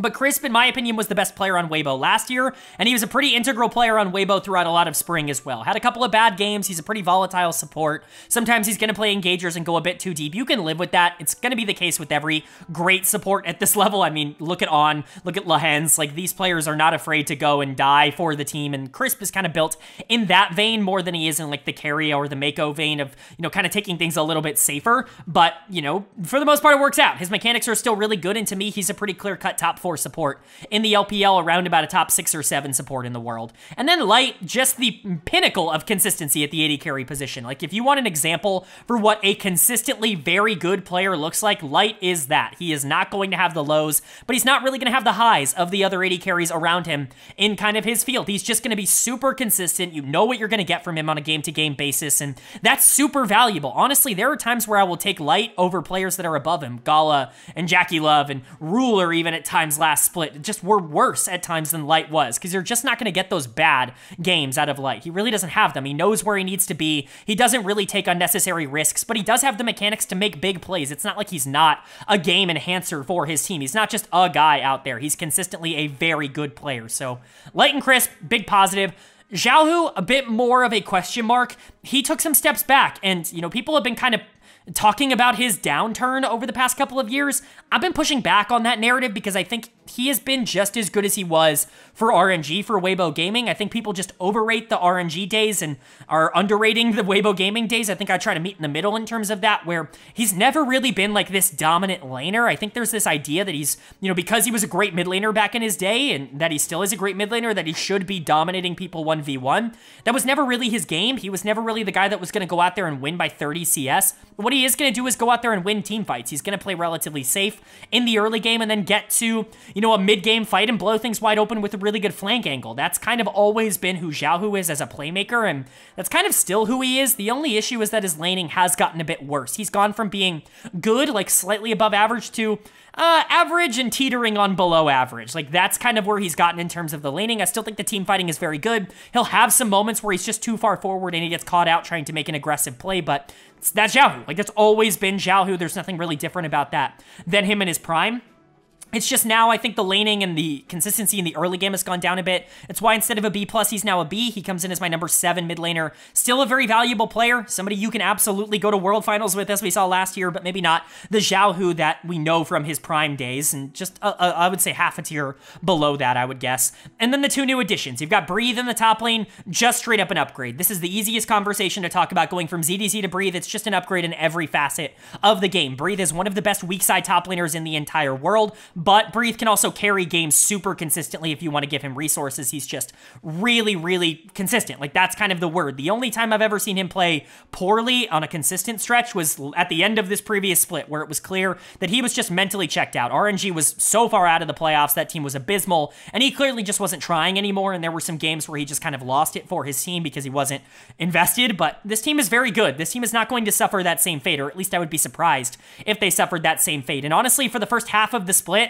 Breathe was a top 3 top laner in the LPL, even with RNG being as bad as they were, because he was actively winning games for this team. Very similar to what we said about Ale. I think his highs are a little bit lower than Ale's. Like, Ale's more mechanically talented than Breathe, but Breathe is also way more stable. So however you want to take that, he's going to get a B+ grade. He comes in as my number 5 top laner in the LPL. And then Tarzan makes his return to the LPL here. You know, I've talked at length about Tarzan and about the scapegoating of LPL junglers. Karsa falls into this. I think Weiwei is falling into it right now, where a lot of times jungle is just a proxy for the rest of the team's playstyle, and if you as a jungler don't match that team's playstyle, you can look really bad in any given circumstance. I think LPL fans in particular love to scapegoat junglers, whether it's Tion, whether it's, you know, Tarzan, whether it's Karsa, whoever it is. You know, LPL fans love to look at jungle, say, it must be his fault, oust him, and then realize that it doesn't fix the problem. It's very common for that to be the case. I think we kind of learned that with LNG and with Tarzan leaving, and, you know, hopefully fans are a little bit less or a little bit more hesitant, I would say, to kind of go that route. We all know they won't be, but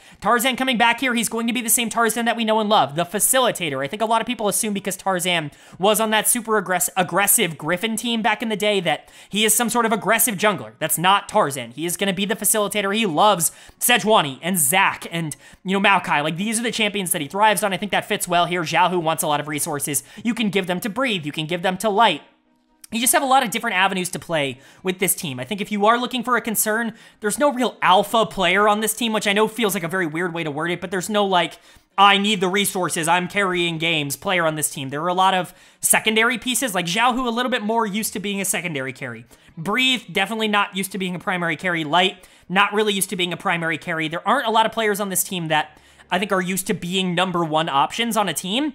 I think they're good enough to be, but it'll be interesting to see if any of them step up and kind of take that role. I think it's possible. I think Xiaohu definitely the most likely, but don't be surprised if Breathe ends up having an MVP caliber split, kind of similar to what we talked about with Ale, getting a lot of resources and becoming that primary carry.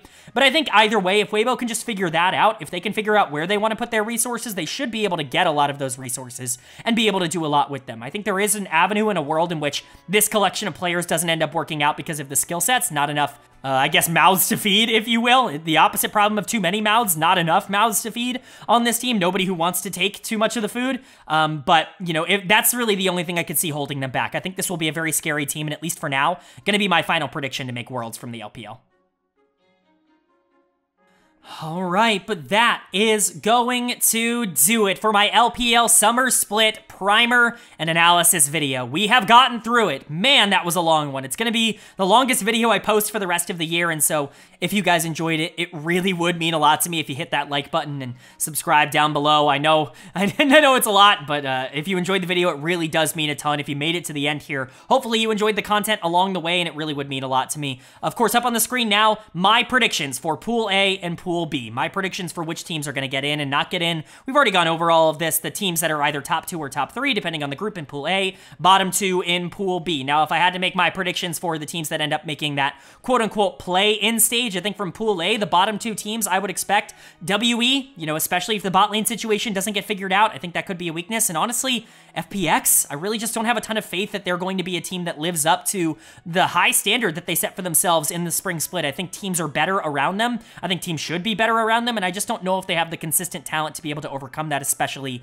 in the solo lanes. And so WE and FPX would be my predictions for the bottom 2 in Pool A, and my top 4 in Pool B predicted. EDG, I think, is a pretty safe bet. I think this team is pretty solid across the board. You just need solo kill to step up, and whether or not it's the Snake or Leave or whoever in the bot lane, they just need to be good enough for you to be able to allow players like Jeje and Cryan to kind of do their thing. I think that's good enough to be a top 10-ish team.